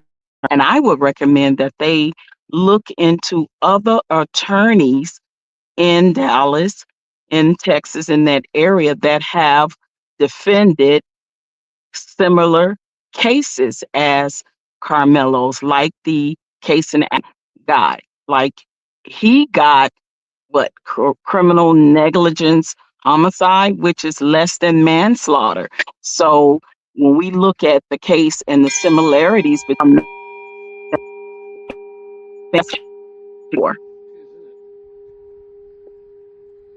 All right. Thank you. Thank you, OG Patrice. We appreciate you as always for being supportive and calling in to share your thoughts. Nope. All right. That's OG Patrice. Look, that was right in the nick of time because our audio started to act up. So when you hear the bell, that means your time is up. We're going to go to Luna. Luna. Oops, sorry. Hold on. Let me go to Luna. Welcome, Luna. Hello? Welcome, Luna. Luna, Hello? we are ready. Okay, Luna. Luna. Okay, y'all. If I bring you in the show, that means you're in. Just talk. Let's go to Queen Tosa. Welcome, Queen Tosa. What are your thoughts? Thank you. With Charleston White, like I said, when he was out here going up against Black people and, saying that he was going to the police and things like that, and for him to be collaborating with Dominique has a lengthy past, fraud included, where he was arrested for jail for like 2 days, where he went against the system. And my thing is, it does feel like a money grab, and Charleston White made it very clear to us that he's making money off of it. He's even come out here with watermelon felon shirts that he's going to sell to go against our people, and he is the people that he's the type of person that you just have to cancel. Stop watching him. Don't give him the clout, because he will trade us for a $2 snack at break. All right. Thank you, Queen Tulsa. Listen, Ron Robert remixes Karmelo's father has a sketchy employment history. Car salesmen and managers come and go constantly. So let's talk about it.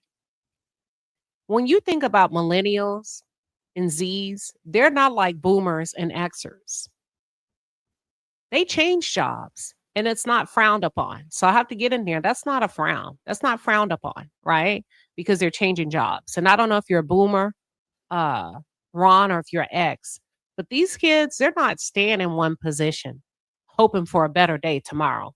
They're taking their marbles and they're going to play elsewhere, right? So I have to get in there, and I got a windmill on that one. Sharonda, welcome. What are your thoughts? Hi, good afternoon. My thoughts are this. First of all, I do believe you need to turn your pain into purpose. And I believe that Carmelo's family, they ought to take this and run with it and set up their enterprise. The mom needs to get to work and to be the next civil rights activist family, for one, because you know what it takes, you know what's needed. Build your enterprise from home. It's time to start making resources. My next thing is at that track meet, since there was a death and that was at the school, I believe that that venue is responsible for negligence because the coach had a duty.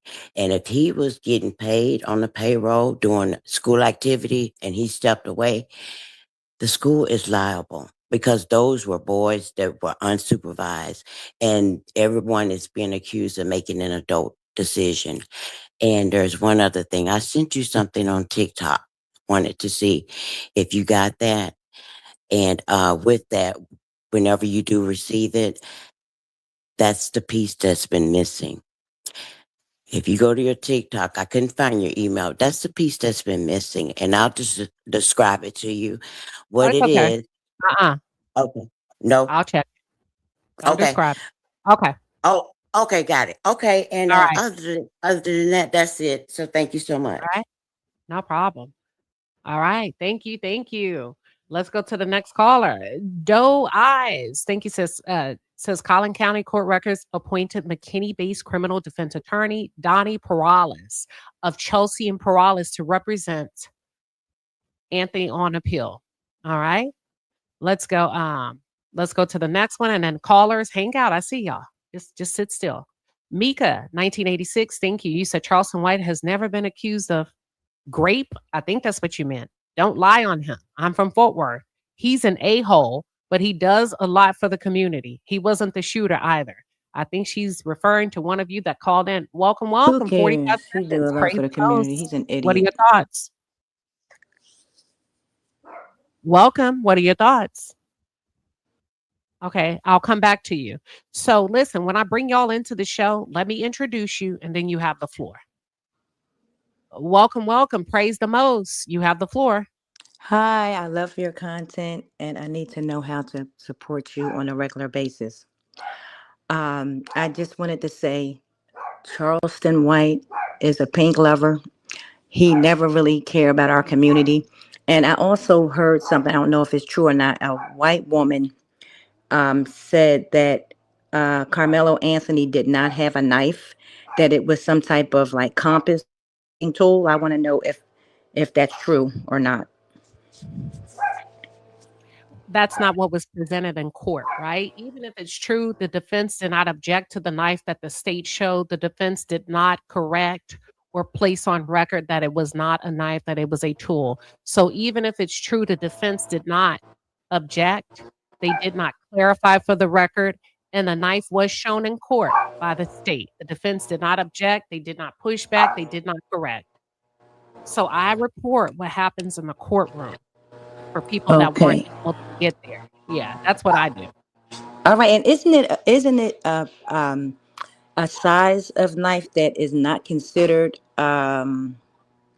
like I think from what I understand is if a knife is longer than like 3 inches, you can carry it, but if it's longer than 5, then it's considered a deadly weapon. Is that true? According to the law that was clarified in the courtroom, 5.5 inches or lower, and it was explained that Karmelo carried a 3.5-inch knife, and that was also detailed and documented on the medical examiner's report. Okay, this is why this doesn't make no sense. All right, thank you, sister. I love your content. Keep up the good work. Thank you so much. All right, let's go to the next caller, Lord Ninja, and then Luna, you up next, and then I got somebody else at the bottom. All right, Lord Ninja, welcome, Lord. How you doing, Queen Shiba? The Good. only thing I'm gonna say, yes, my bad. Only thing I was gonna say is that I'm really hoping that Carmelo gets through and somehow gets a legal team to help him get out. But I also want to let our people know to be aware of their surroundings and don't fall for the okey doke when it comes to, some of these agitators coming out here and trying to harm us, and especially harm Carmelo Anthony, because they had an individual, his name was Jake, I think Jake Lane, and he was trying to do something at the courthouse against Carmelo Anthony. And our people need to be aware of their surroundings, watch your kids, watch your family members, keep your head on the swivel, because people are trying to start something to create something chaotic to where black people, white people go out in all out war. And we don't need that. And we don't need that at all. The other thing I guess I'm going to sit there and say is that uh, the fact that he needed I guess what, a 500. I mean, he had an opportunity to get a $500,000 lawyer. I mean, yeah, he deserves that. He needs to get at least a team of individuals that can somehow, through the appeals process, get him out as soon as possible. Because the longer he's in there, there's just an opportunity for something to go down, and he doesn't need to be up in no prison cell. Especially on the fact of the matter is that when I'm here, All right, can you wrap it up? You're at your time. yeah, I'm good. Thanks. Okay. All right, that's Lord Ninja. Thank you, Lord Ninja, for calling in. Remember, you got 45 seconds, everybody. When you hear the bell, you've probably gone past your time. I tend to give a little bit extra, but let's go. Luna, welcome to the show. Luna, what are your thoughts? Hi. I think that Charleston is using this moment to make himself relevant because he has a history of doing that. And at the same time, he did land on some important facts. When it comes to legal stuff, you cannot be cheap. You have to, investigate, find someone who has experience, who wins, look at the stats of that attorney, and then, if they're worth it, pay the price. Because they say if you want it fast and cheap, or you want good. If you want fast and cheap, it's not going to be good. If you want good and cheap, it's not going to be fast. So you have to weigh your options. Then as far as, his family, I think they were ignorant towards the legal system because look at their background. They don't come from crime, this, that, and the third. So this situation, I'm pretty sure they have no experience in the legal system. So anyone who's not, growing up in the hood and this, that, and the third, you're not going to know the ins and outs of how to operate a system.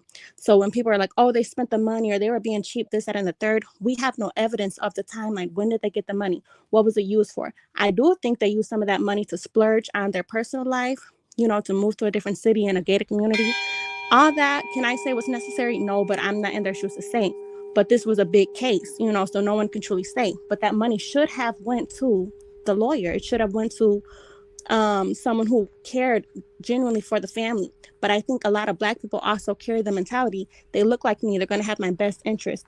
And they don't really realize Black people are scammers too. So I don't blame the family for everything. But a lot of these things the parents did do wrong, but it affects Carmelo. And people are using what the family did to be like, oh, well, he's where he Right. Luna, you're at time. Thank you. All right, that's Luna. Thank you. So when you hear the bell, y'all, you're at 45 seconds, but not typically. I gave you about a minute. Let me go to Yvette. Welcome, Yvette. Welcome to the show.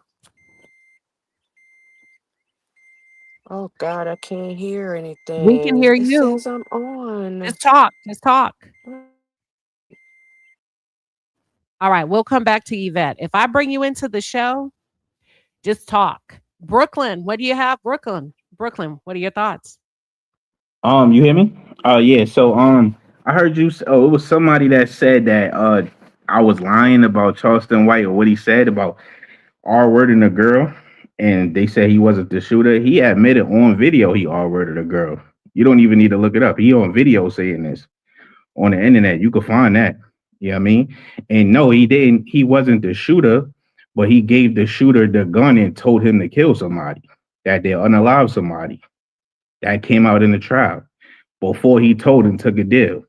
So that's the kind of person you're dealing with. And I don't think those text messages are real. I don't know if you know, older people don't really know, but there are plenty of fake text message generators online.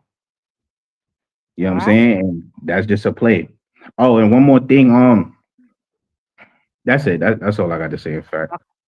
All right. That was Brooklyn. We're going to go back to Yvette. Yvette, I'm going to bring you in. Just talk. All right. Don't worry about if you can hear me. We can probably hear you. Let's go, Yvette. Yvette? Hello. Yeah, we're ready. Let's This go, is Yvette. crazy. Why can't? Okay, I'm going to kick Yvette out. Somebody tell Yvette in the chat. Say, Yvette, we got you. Yvette, somebody tell Yvette we could hear her. Yvette, when you come back, just start talking, sweetheart. And when you hear this sound, that means your time is up. I got to go to my next caller. Tell Yvette to call back in. I'm going to go to my next caller. Give me 1 second. Hold on.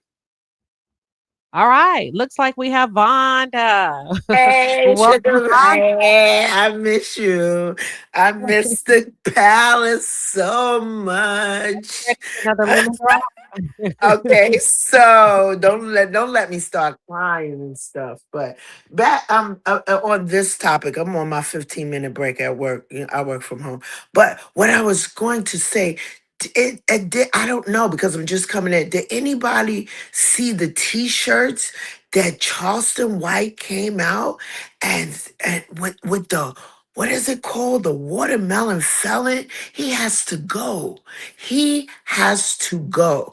I don't know if he's a plant or whatever. First, he was all about, the baby boy, Carmelo. Oh, it shouldn't have been so severe. And then he got mad at the Carmelo's father about something. And you know he's now putting a product out with the baby face as a watermelon, and it says watermelon felon, a murderer. And that's I can't go too far because I only got 15 minutes. But I just came in. But is that like? Oh, I don't even have the words for a black man, and he hates his own people. He's there to incite us and to make us feel less than, and to say every black parenting thing we do is and a deficiency, and white people, no matter what, is better at parenting when the father is a woman abuser. His son's for him. That means he beats he. So that's it. That's all I gotta say.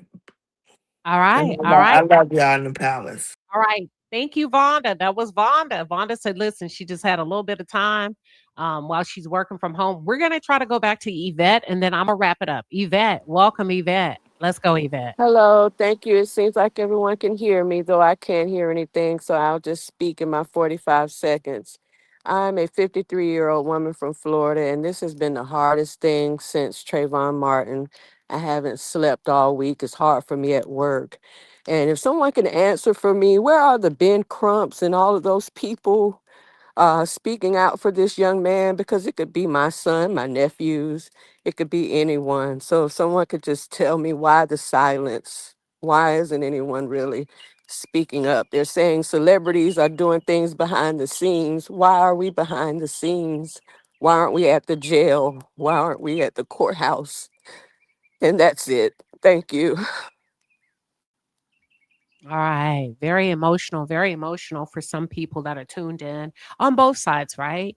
And we recognize that. That's why I like to open up my lines to get just a feel from everybody, both sides. And that's why I say it's not an echo chamber.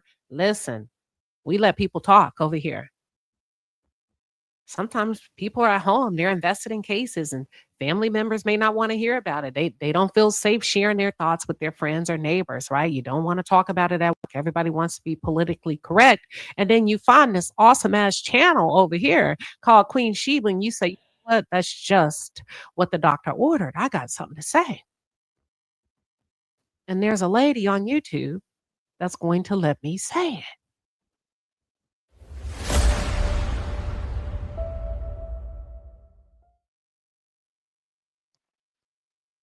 Now, all right, Brooklyn, what else you got to say? Golly. What you got? Nah, I ain't really got nah. I just wanted to share that video right there because for some reason, older people, they really want to love somebody who makes them laugh. I think that's all it, or maybe it's younger people too. I heard it's younger people too. But if you make people laugh, they just drop all morals and principles or whatever. But this is, he been admitting that he R-worded girls and he been doing this. And he went to jail for that too. So I just shared the video in the StreamYard if you could see it. That's just him admitting it. Who is this? This Charleston White. What was I can't show that. I know what you're talking about. What he said, what he did. Yeah. Okay, But I mean, he's talking. He's just talking. So it's not nothing graphic to show, but he's just talking. Okay. I think you like hanging out with me. I think you like, whoa, this feels good. I just want to hear her talk. Let me go back. Nah, I honestly, you're the most unbiased. See, everybody has a bias, right? However, you're supposed to put your biases aside and be objective, right? You're the most unbiased person that went inside that courtroom, because I'm even seeing the people who's on Austin Metcalf's side or whatever, the white people or whatever the case may be, they like Court TV, and Court TV is a black man. However, he doesn't report everything. He didn't report both sides of the transcripts, and he's very biased. And all the other media outlets, JD, they're very biased. If you compare the transcripts that they're reporting on and the transcript that you're reporting on, when you're reporting both sides, they're not giving us everything. So you're the only one that did that, and I wish everybody would come to your platform and get that information. I wish the Karmelo family could come to your platform too. Hopefully they catch a wind of you. I think that gives people a better feel, even if you don't like it. It's what's happening in real time. You know what I mean? And you can't misconstrue a word or two. Oh, you said blue, but he said blush. But you get the picture. Because I'm taking. Yeah, I mean it's real life. You can't fight a defense by being biased anyway, right?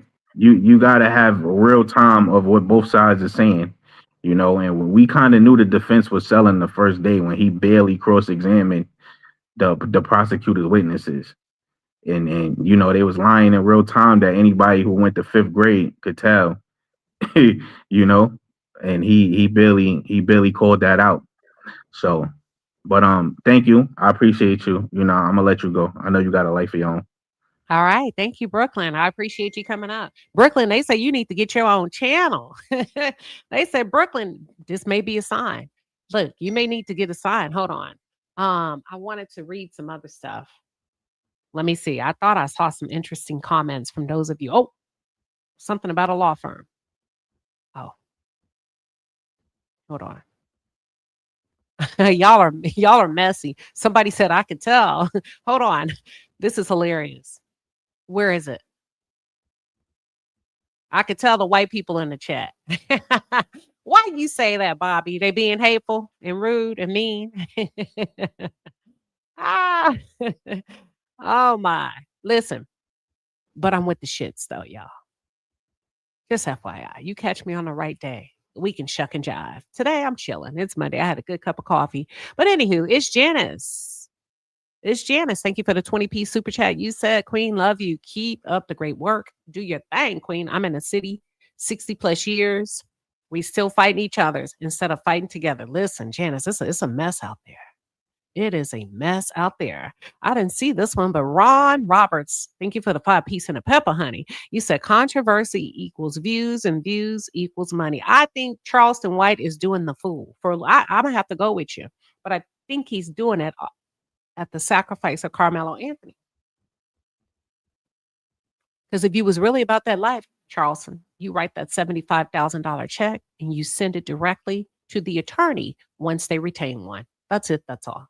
Miss Coco Brown, we want to thank you for the 5-piece and a pepper. You said the Anthonys need to talk to Sabrina, Trayvon's mother, for guidance and support.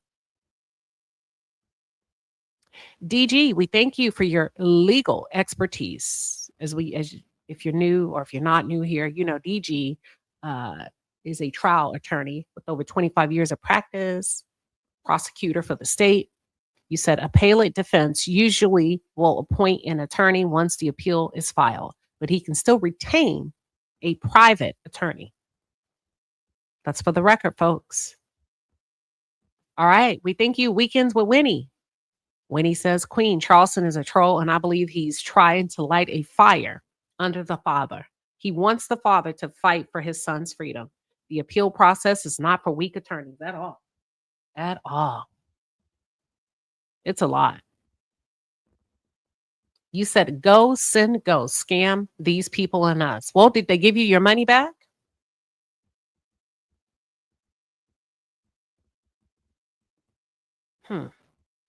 I want to go to, I have videos. Well, let me go to K Journey real quick. K Journey, you ready? Let me go to K Journey. K Journey, welcome. Hey, Queen Sheba, how are you? Wait 1 second. Take your time. It gave me a separate tab for your show, but I just wanted to say this trial has brought a lot of things to fruition for me. My mama used to always say, "Be where you say you're gonna be," and I always got your back. And as a former track and field athlete, my coaches didn't play. They treated us like they were their kids. They had a tight rope on us, and my coach out of Jersey, he was so tight on us that other coaches hated him. We had to wear certain clothes to a track meet. We had to wear our hair a certain way. We couldn't wear do-rags or bonnets, and I hate that talking point. But now, as a 44-year-old woman, it all makes sense because everything could have been so preventable. And I see why my parents said what they said, because you may or may not get a fair trial. People will go along to get along. But now I understand, Mommy, I'm talking to you in heaven. And I apologize for being hard-headed. And to Coach Barry, I get exactly what you meant when you say we got to present ourselves a certain way. And many of us have probably already heard that, hey, you gotta be twice as good just to get the average level of respect and status and all those different things. I understand it now.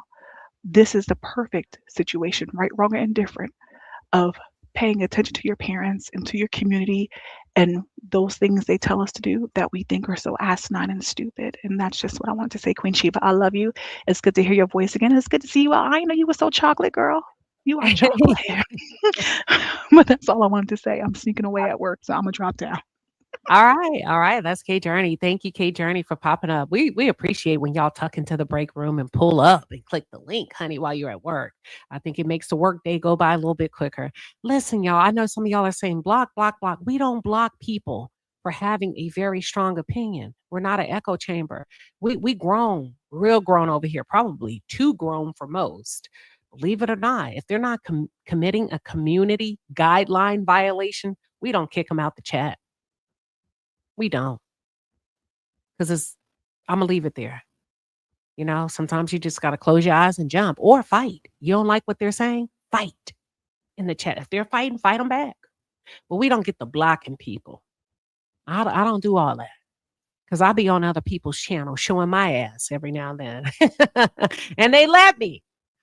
You know, I come strong. That's all I'm saying. So they are, though. No, it's I get to decide. I get to decide, Bobby. I get to decide what's a violation. Believe it or not. Anywho, I want to show y'all something that I have. It's not, you've already seen it. All right, let me take the last caller. So I'm gonna take the last caller, and then I am going to if y'all have just pulled up, look at Bobby laughing. See, Bobby, you know you was out of line. See, Bobby, you know you was out of line. I like playing with my audience. You never know when I'm gonna highlight.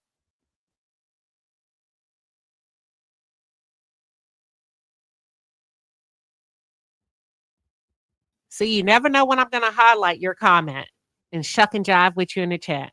Let's go, Ron. Ron says if Karmelo would have obeyed his school policy designated to present this, then Austin would have a case on him. Or vice versa. Austin beat Karmelo up underneath that tent. We know that. Even if it wasn't shown in a courtroom, it was shown on a video that was available for public information, for public viewing at the school district. That's a fact, Jack. In order to get to the end, you have to start at the beginning, and you have to include all of the details of that altercation, even when it works against your side. So when you say, Ron, if Karmelo would have obeyed a school policy designed to prevent this, then Austin would have a case on him. I think what you're trying to say is if Karmelo would not have had what's deemed a weapon, according to school policy, not the law, in his backpack, then Austin, you said, would have had a case on him? Well, if Karmelo would have obeyed, if what you're saying is right, the weapon would not, or the knife would not have been in his bag. Karmelo would have still had a case on Austin because Austin physically assaulted Karmelo. So we can't skip over that part if we're going to talk about this case. And I think we're going to have to, I think Jeff Metcalf is going to have some hard conversations. Right? Because here's the thing, Karmelo is going to learn in real time. He's been sentenced to 35 years. He's been judged guilty. But have you had a conversation with your boy about physically assaulting other people and the unpredictability of what could come from that when you're bigger, and how to utilize that force and how to utilize your hands and your body only in situations where it's deemed appropriate? You're going to have a conversation and say, listen, you're going to be off to college. You're going to probably go out and you're going to go to frat parties. You're going to be drinking. You're going to be exposed to other things that are going to trigger you. But be not mistaken. You cannot put your hands or fight or throw physical blows when you're not pleased with something. Mr. Metcalf is going to sit down and have to apologize to his son because that's what you taught him. You taught him to hurt people when he didn't get his way because they witnessed you allegedly hurting their mother time and time and time and time again, year after year after year after year. You put your boys in a position to have to protect their mother as young boys, even if it meant hurting you as their father, dislocating your rotator cuff, injuring you, right?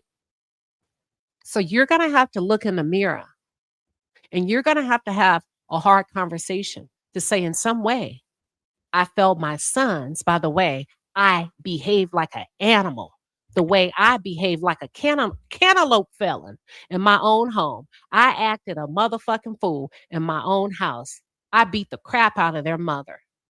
And I expected them to take years and years of trauma and adverse childhood experiences and tuck it away. And I thought that taking them fishing and putting them on a football team would make it all go away. And that is not the case because I lost one of my sons who acted under that tent as an adult that day. I think Coach Starr is going to have a real conversation with himself. I believe you were negligent, sir. You told him to hold it down. And because he disappointed you a couple of weeks before he indeed held it down, I think a lot of people are responsible for what happened under that tent. We know Karmelo has received his due justice. But what about everybody else? I think all of your kids that put a hand on Karmelo that day underneath that tent, whether they were caught for it or not, you parents have to live with that. Everybody's focused on Karmelo, Karmelo, Karmelo, and everybody has somehow made Karmelo responsible for everybody's action. That is a lie. And if you believe it, for those of you that were directly involved, you're going to have to live with that, either directly or indirectly. You're going to get a chance to learn this lesson again, whether it's in proximity to you, your children. But if you think you can lay your head down, for real, and wipe away your responsibility. Because see, Austin and Hunter weren't the only two that hit Karmelo and dragged him back into the frame when he attempted to get away. Oh, the tape, if you go look at it at the school district. That is a lie from the pits of hell. Coach Starr, Jeff Metcalf, Austin Metcalf, Karmelo, and anybody else. Everybody is responsible. Eddie and the rest of you that put your hands on him, that fought him. It wasn't a light shove. What linebacker do you know is light when he's making physical contact? But I gave you both sides unbiased as long as I was in that courtroom. And now I can tell you what I really feel based on what I know. You're all responsible, whether you want to admit it or not. Karmelo's family is going to have to live with that for the rest of their lives. And so are you, Jeff Metcalf. When the lights go off and everybody goes home, you know what you did. You know how you raised your sons. And you calling somebody a nigga or watermelon or a felon ain't going to make that go away. Because at the end of the day, it's still you versus you. What's up? We unlock. What you got? Trump has emboldened all these people to do the wrong thing. And anybody in here in your chat knows full well that everything is connected. From the district attorneys to the prosecutors to the jurors to the witnesses to Texas, which is the #1 racist state in America. Look it up. The stats don't lie. Karmelo would have done what most of us would call the wrong thing, but if I were a judge, I probably would just give him the worst case of the worst manslaughter or 10 years probation. But that's nothing compared to what the average white boy, what I could have put him life imprisonment for carrying a gun to a grocery store. Why do you need to carry an AR to a grocery store? You talk about equal force, 130 pounds versus 450 pounds, plus 4 others. He was surrounded, minding his own business, like most Black folks in America, minding their own affairs. We can't even go to a family reunion without being gunned down. So I say this to America. You want fairness? Give us fairness. Give me liberty or give me death. Because I don't know about all of you, but we are not taking this anymore. And that's all I got. All right. That's what he said. We unlock nation. Rocky Moments. Thank you for the 5-piece and a pepper. You said Hunter Metcalf is the reason his brother is gone.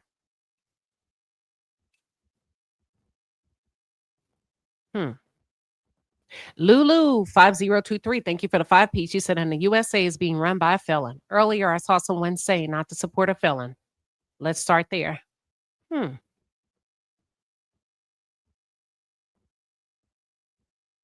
Robert Remix. The case would be on Austin. The case would be on Austin if Karmelo didn't have the knife.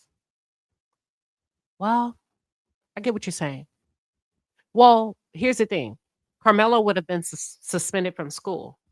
According to the state, according to the defense, it's not against the law for Karmelo to have it. Is it against school policy? Yes. Does it put a bad taste in people's mouth according to how they spoke to the jury? Yes. Is it kind of not in alignment with the culture of Frisco? Yes. But let me ask you this. How many bags are we really checking? How many students are being jumped every day? Lulu, you said have you saw where there were 2 to 3 different videos? Can you please? Nah, I think I'm worn out with this case.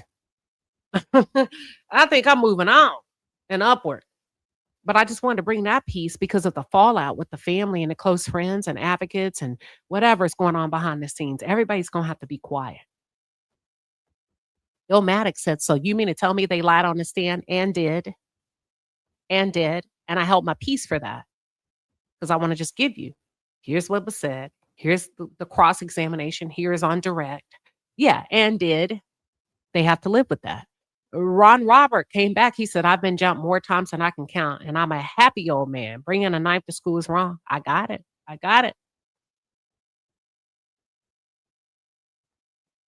Let's see.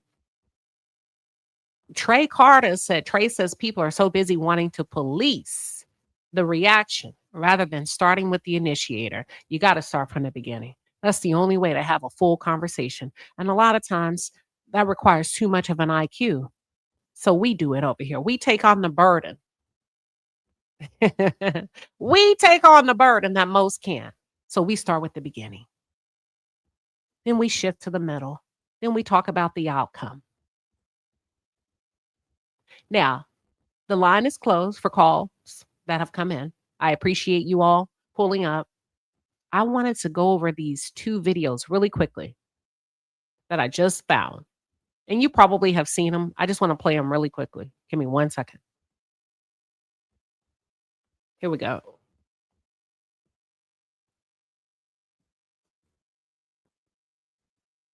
Oh, Judge Roach.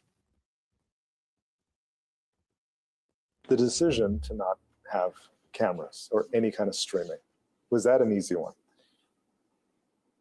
Yes, it was an easy decision. And I'll tell you why. My primary goal in any case is to make sure that the defendant and the prosecution gets a fair trial, period. I have seen from other cases around the country where cameras in the courtroom changed the way that the judge acted, the lawyers acted, some of the witnesses acted, and we were not going to have that here. We were going to really isolate the purpose for which we were here for, which is to have that fair trial. And cameras in the courtroom did not enter into that equation at all. In my opinion, you did the opposite. You did the opposite because technically you did allow cameras by not allowing cameras because you allowed 9 media outlets that you hand selected to come in with their electronic devices. Who's to say they did not record? And you handpicked them. Where's the fairness in that? And they were specific to Collin County. I think it became more about control than fairness. And had you opened up that courtroom to cameras from media outlets that were not just specific to Collin County, people would have got a full story of what was happening in real time in that courtroom. See, those people have to show up every day that you handpick and rub elbows every day with other people that they know. So that's not fair because they wouldn't dare go against the grain of reporting fully what's happening outside of what's in the state's favor. You did not ensure by way of media selections. If we're talking fair trial and we're using your words against you, that was nothing fair about it. That was control. That was chess, not checkers. That was strategic. It was not representative of the world we live in. If you ask me. I think you wanted to make a name for yourself, and I think you used this opportunity to do so. But it's your court, your rules.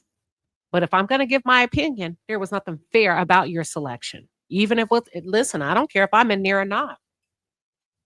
We got BBC, we have Fox, we got TMZ, we have other big new ABC, NBC news outlets that show up to trials that are not friends with anybody in that courtroom, that do not depend on getting access to that courtroom. So that wasn't fair.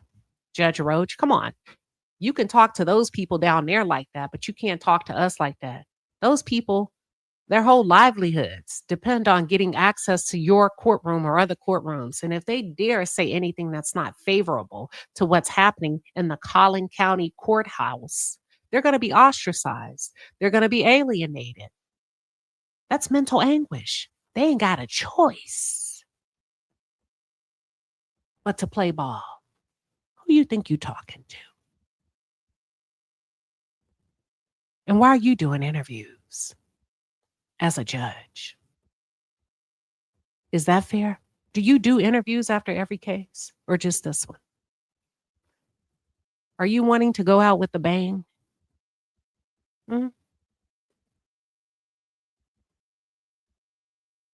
I'm just saying.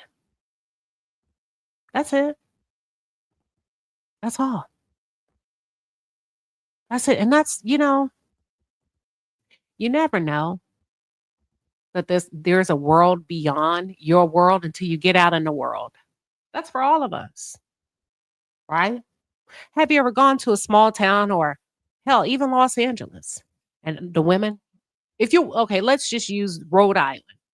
The Bravo just came out with a new series. It's a housewife franchise and it's called The Real Housewives of Rhode Island. And I said, I'm going to review this show. And I found myself, I couldn't tell the women apart. They're all brunette. And I was like, damn, they all look alike. Same hair, same. And it's kind of the cultural, right? This is what the ladies are wearing. And it took me weeks to learn them apart. Initially, I had to make notes and try to remember something about each one of them so I can make sure that I had the right person. Then I go back to way back in the day in the 90s, early 2000s, 90210. The girls were blonde, would get the same haircuts, wear the same clothes. And, there are cultural norms that are standard within different communities. And you have no idea that there's a world bigger than your world until you get outside. And that may be normal in your world, Judge Roach, but it is absolutely asinine in the world that's bigger than you. There was nothing fair about your selection. You did the complete opposite. You set the tone that shit was about to go down in that courtroom. And I held my peace until I gave the people what they needed and wanted, which is, hey, stick to the facts, stick to what's going on in this courtroom. I didn't garner any negativity around your courthouse. I didn't cause any pandemonium. I didn't rage bait, race, none of that. I could have, and I can do it.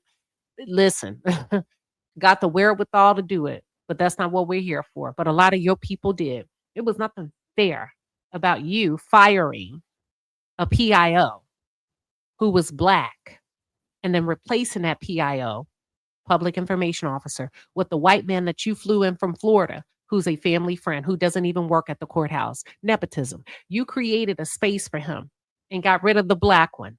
Because with the Black guy that was there, y'all, the public would have been able to come in. Those of you that are constituents of Collin County, they actually had courtrooms that they were going to allow an overflow. What that means for those of you that pay taxes, that elect these officials, you were going to be able to come in and see for yourself what was happening. And the judge put a stop to it. Now tell me I'm lying. I got receipts. The judge put a stop to it, shut it down. All of a sudden, a man with a Gmail account took over, started communicating with us. There will be no overflow. Either you're in or you're out. This is what we're doing. Be here at this time. And I followed the rules, sir. And when I got there at that time that you said, 11 p.m. to 6 a.m., we were prohibited from coming to that courthouse. And I followed all of your rules because I understood the game and I know how to play the game with the best of them. So I showed up at 6 a.m. in order not to violate anything in Collin County. And there was already a line of the Metcalf friends and family in line. Now, you told us 11 p.m. to 6 a.m. How in the hell did they get here before me? But that's okay. I'm a big girl. You didn't see me taking to Twitter. You didn't see me inciting riots. You didn't see me attacking anybody. I just decided, well, you better play the game. You better figure out the rules, girl. And I did. And some days I got in, some days I didn't. But I didn't cry about it. But fair? Oh, you're nothing close to fair. You're a bully. You're mean.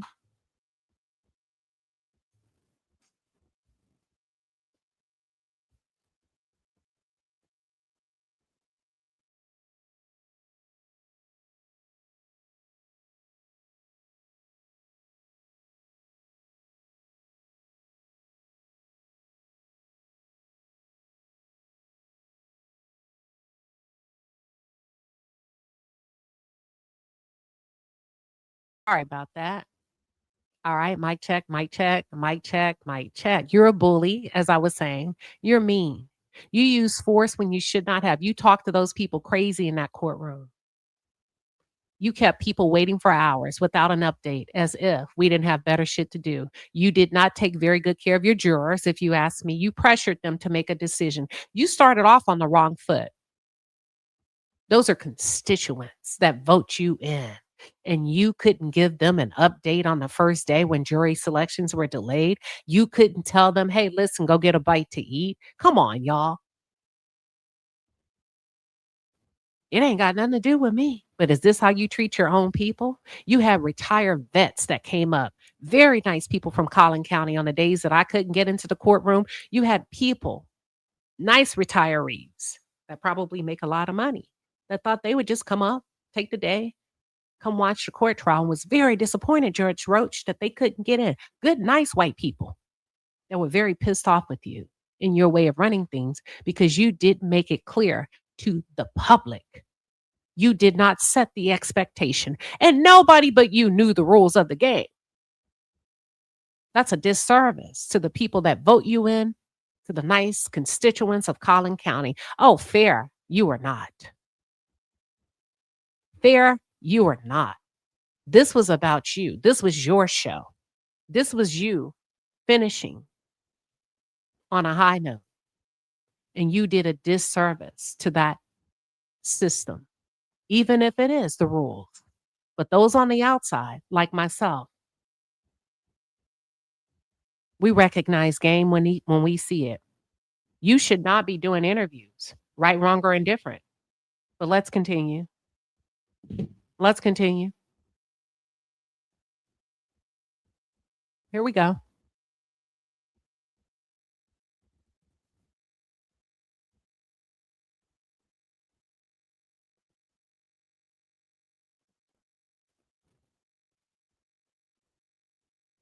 How would you explain the racial makeup of the jury to someone that was questioning it?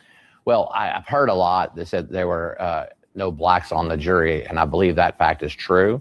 But it was a very diverse jury and other cultures and other races and stuff. And so I really didn't pay attention to it, really, because that's not the job, right? Is to manufacture some look of a jury or the makeup of a jury.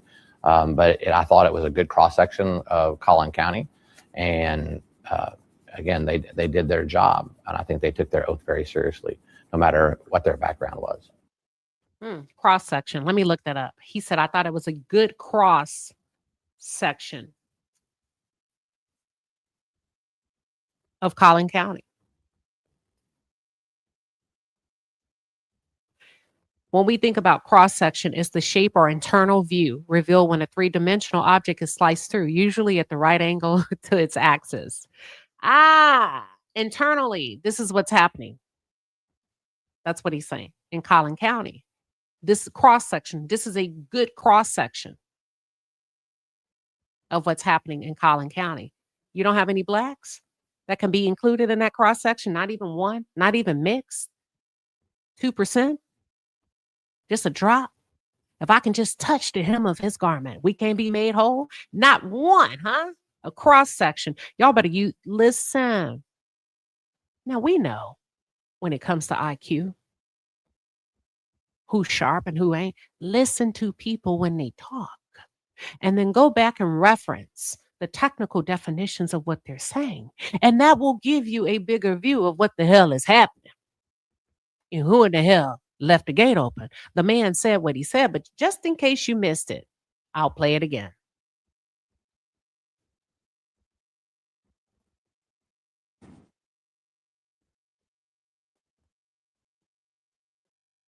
How would you explain the racial makeup of the jury to someone that was questioning it? Well, I've heard a lot that said there were no blacks on the jury, and I believe that fact is true. But it was a very diverse jury and other cultures and other races and stuff. And so I really didn't pay attention to it, really, because that's not the job, right? Is to manufacture some look of a jury or the makeup of a jury. I thought it was a good cross section of Collin County, and again, they did their job, and I think they took their oath very seriously, no matter what their background was. All right. So this would lead me to believe, and I don't know if it's true, that you were plugged into the public opinion when you instructed the jurors not to be plugged into public opinion. How would you know if you followed your own orders, what everybody was out there talking about?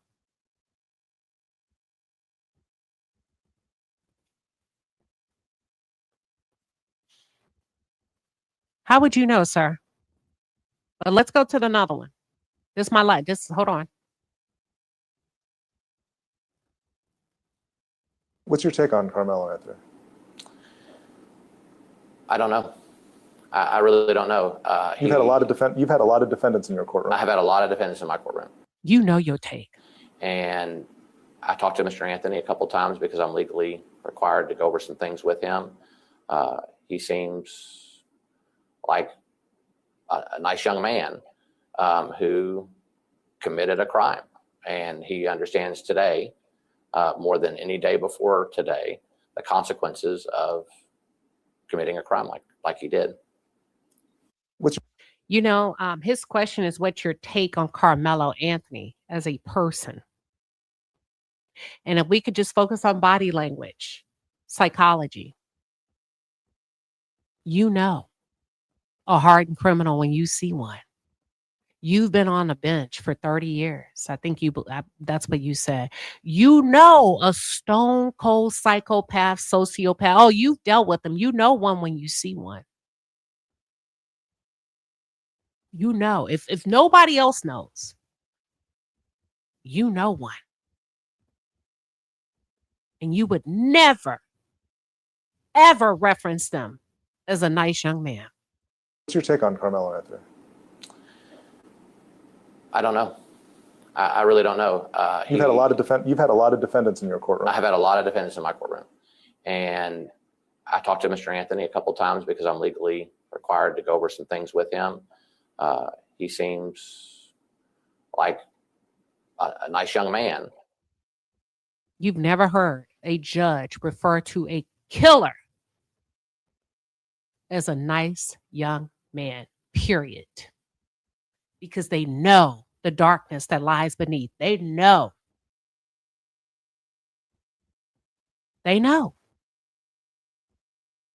Especially a man of this caliber. Ain't no way. Ron Robert Remix, thank you for the 10-piece in the pepper. You said if BLM started out saving black lives by getting guns off the street, they could have, but white boys got guns. I mean, where are we going? But let me read it, Ron. Let me be fair now. If BLM started out saving black lives by getting guns off the streets, they could have received everyone's support. Then flip it to police shooting. So when you say getting guns off the street, would that include white constituents and white boys that like their guns too in rural areas? Because the highest, I do believe, highest rate of suicide is committed by white males using guns. So would this be inclusive of disarming white males and taking away? Is it the Fifth Amendment right? A right to bear arms? Is that the Fifth Amendment?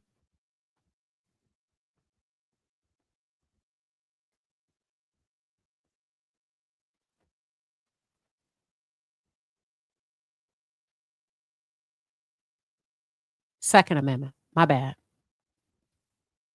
Second Amendment. So that has to be all inclusive. Or are you saying that take the guns away from Black people? Make sure I'm hearing you. But white people get to keep theirs. Because guns are very expensive. And there are gun clubs, shooting ranges, where white men love their guns. So would this apply across the board? Or are you being specific to Black people?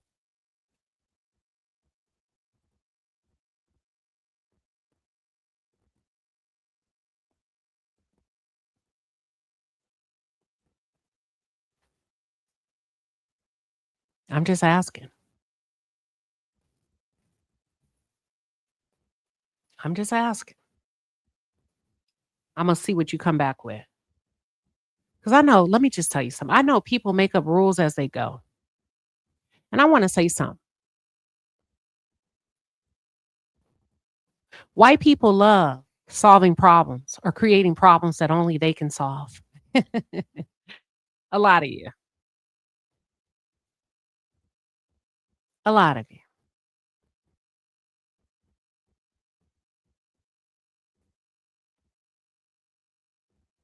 So when you say, and that's a solution to a problem, right? But you only said Black lives. So that's why I like to be all inclusive. I'm pretty sharp, Ron. And you seem to be too. And I like to shuck and jive. I do. But I just want to make sure I'm hearing you correctly. All right. Then I want to play one more video. And then we out of here. Okay, so I hope I sent it. Hold on. I think I forgot to send it. So this is a video that I came across. And obviously it's Mr. Metcalf sharing what I perceive to be his frustrations regarding how some things were handled in Frisco ISD a month ago regarding the graduation of his son, Austin, right? And some things that he felt should have happened. Hold on. Oh, please say I still have it. Yep, here it is. Let's take a look. Here we go. ISD then proceeded to do this. This was the icing on the cake for me. Me and Megan went to the school board, went to the school officiating building, asked for a meeting. They granted it. And all we asked for was to have Austin's name read and give a posthumous diploma to his brother. That's it. No big hoopla, no special stopping, no big banners and signs, no bands, nothing. Read his name, empty seat, give his brother his diploma. That's it. They said no. We'll give you some other options. We can do a private ceremony where it's just y'all. What? ISD. So you're mad at them. You want them to enforce the rules as it relates to Karmelo Anthony and then break the rules as it relates to you and your family. And you take up an issue with Frisco ISD and somebody in the chat, not me, let me read you a comment in the chat. They're very harsh, and it seems like people are familiar with your family. They said he didn't even die as a senior. He was a junior. Schools just can't be handing out diplomas. Somebody else named Johnny says, Johnny Johnson says, nobody liked that boy. Not the cheerleaders, not the school. Nobody. I think what's happening is you have this big ball of people that want to control shit in Frisco.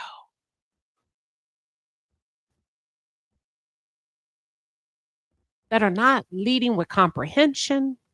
You just want to be able to snap your finger and everybody do what you say, including the school district.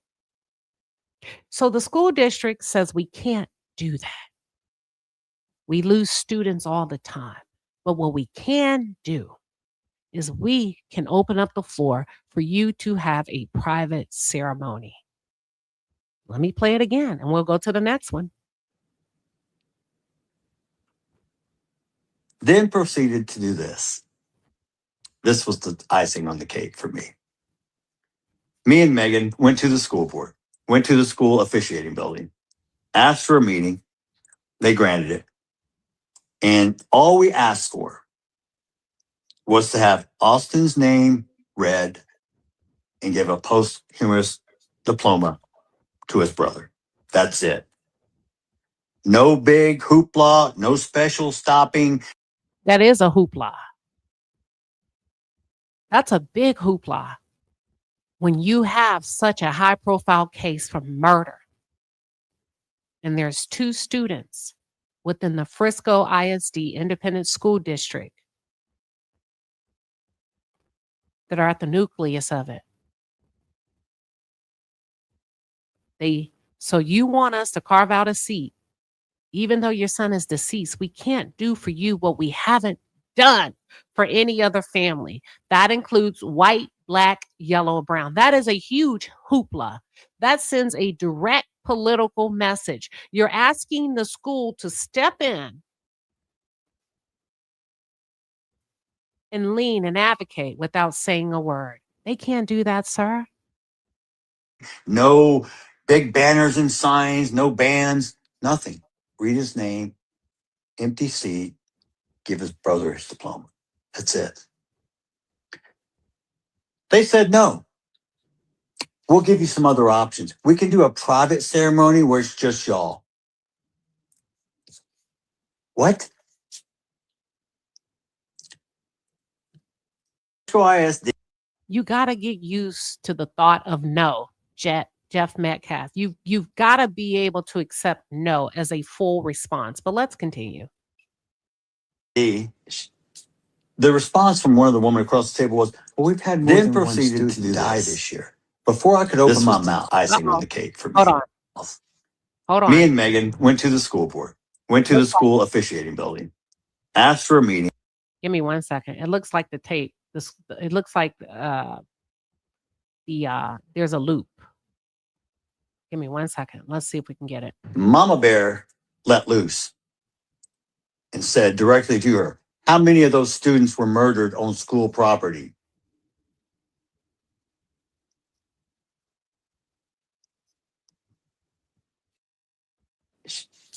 The response from one of the women across the table was, well, we've had more than one student die this year.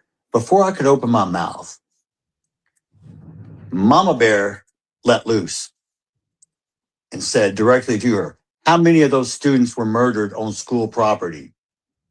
Then sue them. Sue them. But don't expect them to get in bed with you and do you a favor. Sue them. Take the legal route.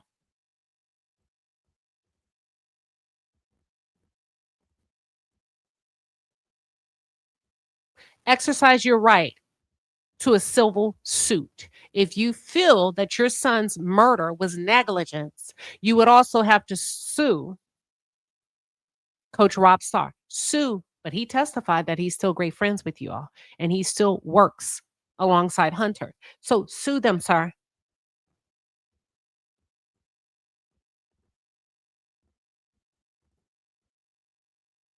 Hey, how about watermelon felon? How's that one strike? Trey.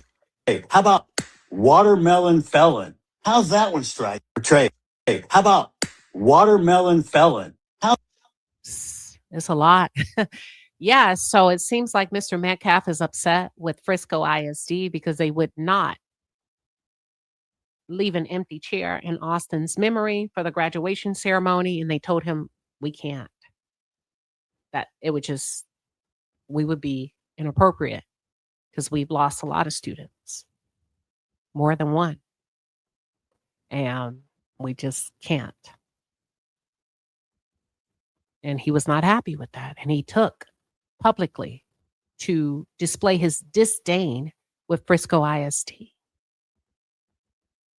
Now, there's one final video or audio of someone alleging that, How's that one strike? Portray. sorry, that here we go. Let me just play it. They're saying, for those of you that are saying Karmelo Anthony's family did not visit him, they visited him on Sunday. I have not heard the audio. We're about to play it. Texas Department of Criminal Justice, Wallace Type Unit. Yeah, hi. I don't know. Did I speak to you earlier about Karmelo Anthony? What was your question? My ma'am? question was that he was able to receive visits now, saying that he needed to put us on a list in order for us to see him. Yes, ma'am. But he Yes, is, ma'am. yeah, okay, he is getting visits. Also, I forgot to ask you about the tablets. When are they going to be issued to him? I don't know how long it takes him to get them. He may have it by now. Oh, okay. And would he have to put us It doesn't on? take very long, but a couple of days. Okay, would he have to put us like on a list in order to contact him? Yes, ma'am. Ah, thank you. All right, Well, you're so welcome. thank you so much. You're welcome. Bye-bye. All right. So this is a person's page that recorded her call, allegedly, with the prison that Karmelo Anthony is supposed to be being detained at. And she said his parents visited him on Sunday. For all the naysayers who continues to spread false rumors that Karmelo Anthony's parents have abandoned him. She's saying that they've abandoned him or not visiting him. I took it upon myself to verify the facts. I personally called the prison and I can confirm that his parents visited him on Sunday for approximately 2 hours. So let me hear this again. Because I don't think they're supposed to be releasing who visited who, right? Isn't that private information?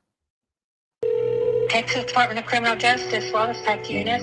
Yeah, hi. I don't know. Did I speak to you earlier about Karmelo Anthony? What was your question? My ma'am? question was that he was able to receive visits now, saying that he needed to put us on a list in order for us to see him. Yes, ma'am. But he Yes, is, ma'am. yeah, okay, he is getting visits. Also, I forgot to ask you about the tablets.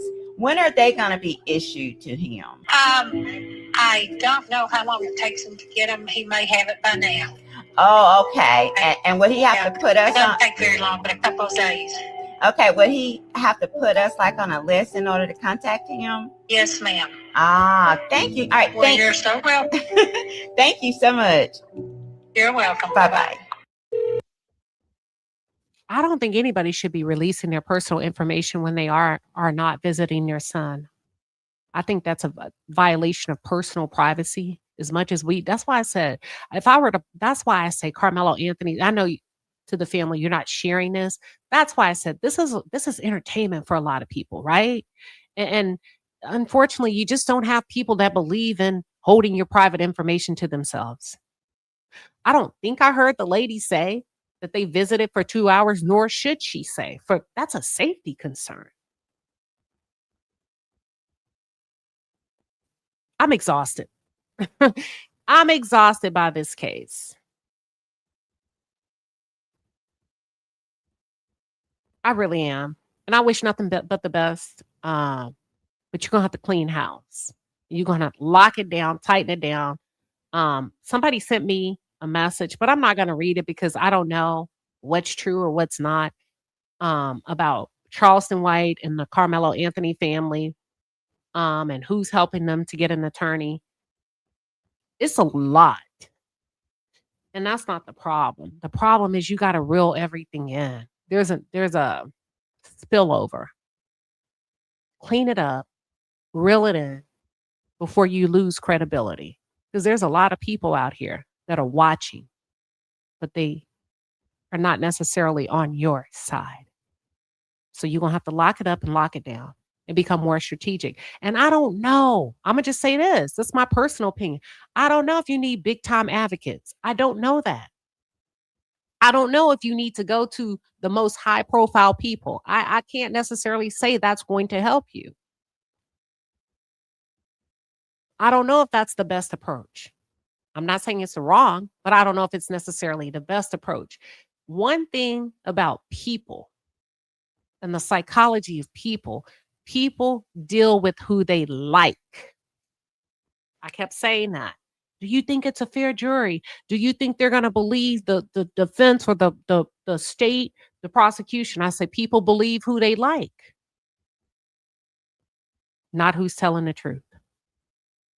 People believe who they like. If I like you, I'm going to dinner with you. If I don't like my coworker, hey, you want to go to lunch? Nope. If two coworkers have a conflict, I'm going to believe the one I like. So if you're dealing with advocates, if you're dealing with whomever you're dealing with, the Dominique Alexander, you better get somebody that people are most likely to like, or they're going to nail you to the cross. If you're dealing with publicists, that's psychology. I'm telling you.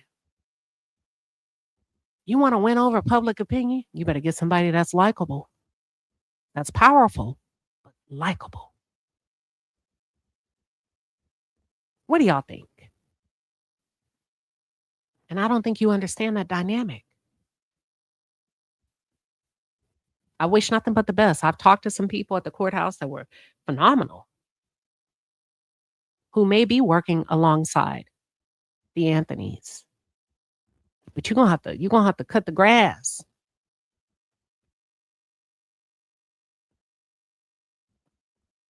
You're gonna have to clean house. You're gonna have to get you some legal eagles. I don't know. This is a lot. I wouldn't want to be in your shoes. It's a lot. So many decisions to make. Who do we trust? Who do we focus on? Who's telling the truth? Who's good? Who's not good? Aesthetics matter. We talk about this every Wednesday. I have a corporate segment. Right, wrong, or indifferent. Listen. Aesthetics matter. What does that mean? People are judging you based on how you look. How do they look? How are they dressed? How do they articulate? Oh, yeah, you got to play the game if you're going to be out there in public. I'm sorry. You have to. What does that mean? Kiss and ass? I don't know. But you better get some people that can move and shake some things. Move the needle a little bit. But it is what it is. Says you better cut the grass to see the snakes. It's a lot. It's a lot. It's a lot going on.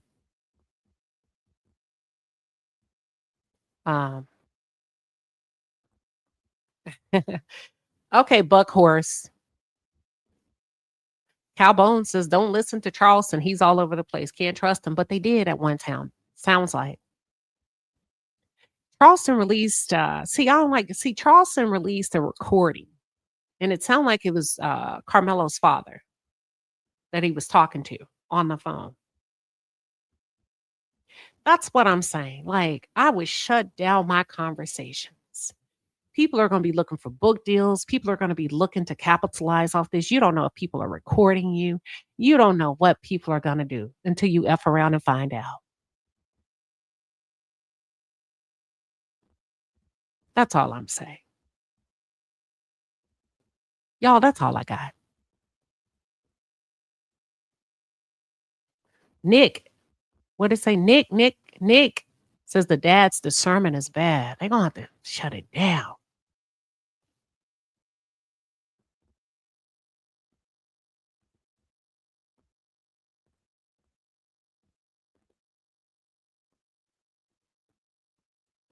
You said they can only let you know. Thank you. If he is allowed to have visitors, if you give the SPIN number. Right. They're not supposed to tell you how long somebody's been up there. You said allegedly Tiffany Billions has a copy of the video. She used her Meta glasses to record it. Allegedly. Miss T said, come on, Queen. People don't see it. I try to keep teaching my young adult children this. Thank you, Renee Baylor. She says, great live. That's all. Just a little food for thought. I hope I helped you to get through your Monday. Ron Robert remix. Thank you, Ron, for your support of the channel today. Listen, you did a good job. You said, I can't get my reply past your censorship. What you mean? Me just talking back to you? Just keep doing you. Don't worry about me. Just keep doing you. Don't worry about it. Just keep pushing back.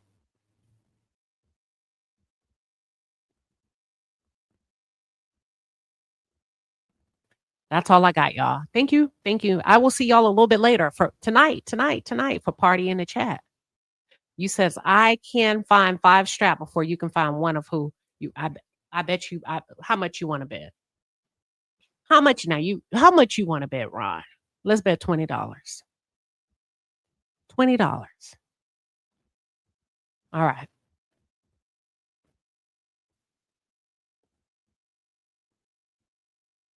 You said the school could have been doing this to protect the other students on their big day. No one wants a downer on such a great day. Yeah.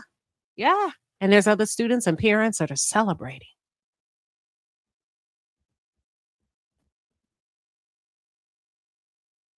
It's a lot.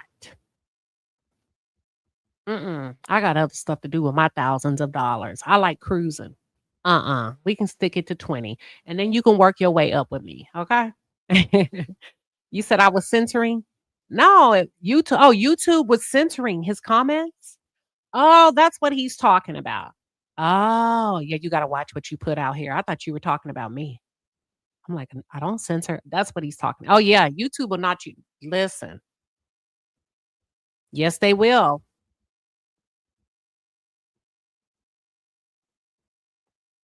Oh, that's where that lady got that from. You said Neek said she spoke with the father and he visited with his son for 2 hours and that he was in good spirits. Okay, that's where that lady got that from. Gotcha. Thank you. Let me also say this, y'all. I tried and tried. Yeah, YouTube will do. Yeah, they do a good job of this. Ain't Twitter, honey. YouTube will knock you out the box. But listen, I know some of you send me things to be helpful when I'm covering particular content, but when I'm covering sensitive things like this, I don't listen to other content creators because I don't like my judgment or my opinion or my intake to be skewed. So in the future, moving forward, don't send me other content creators until after everything is done with, because I'm not going to listen to it.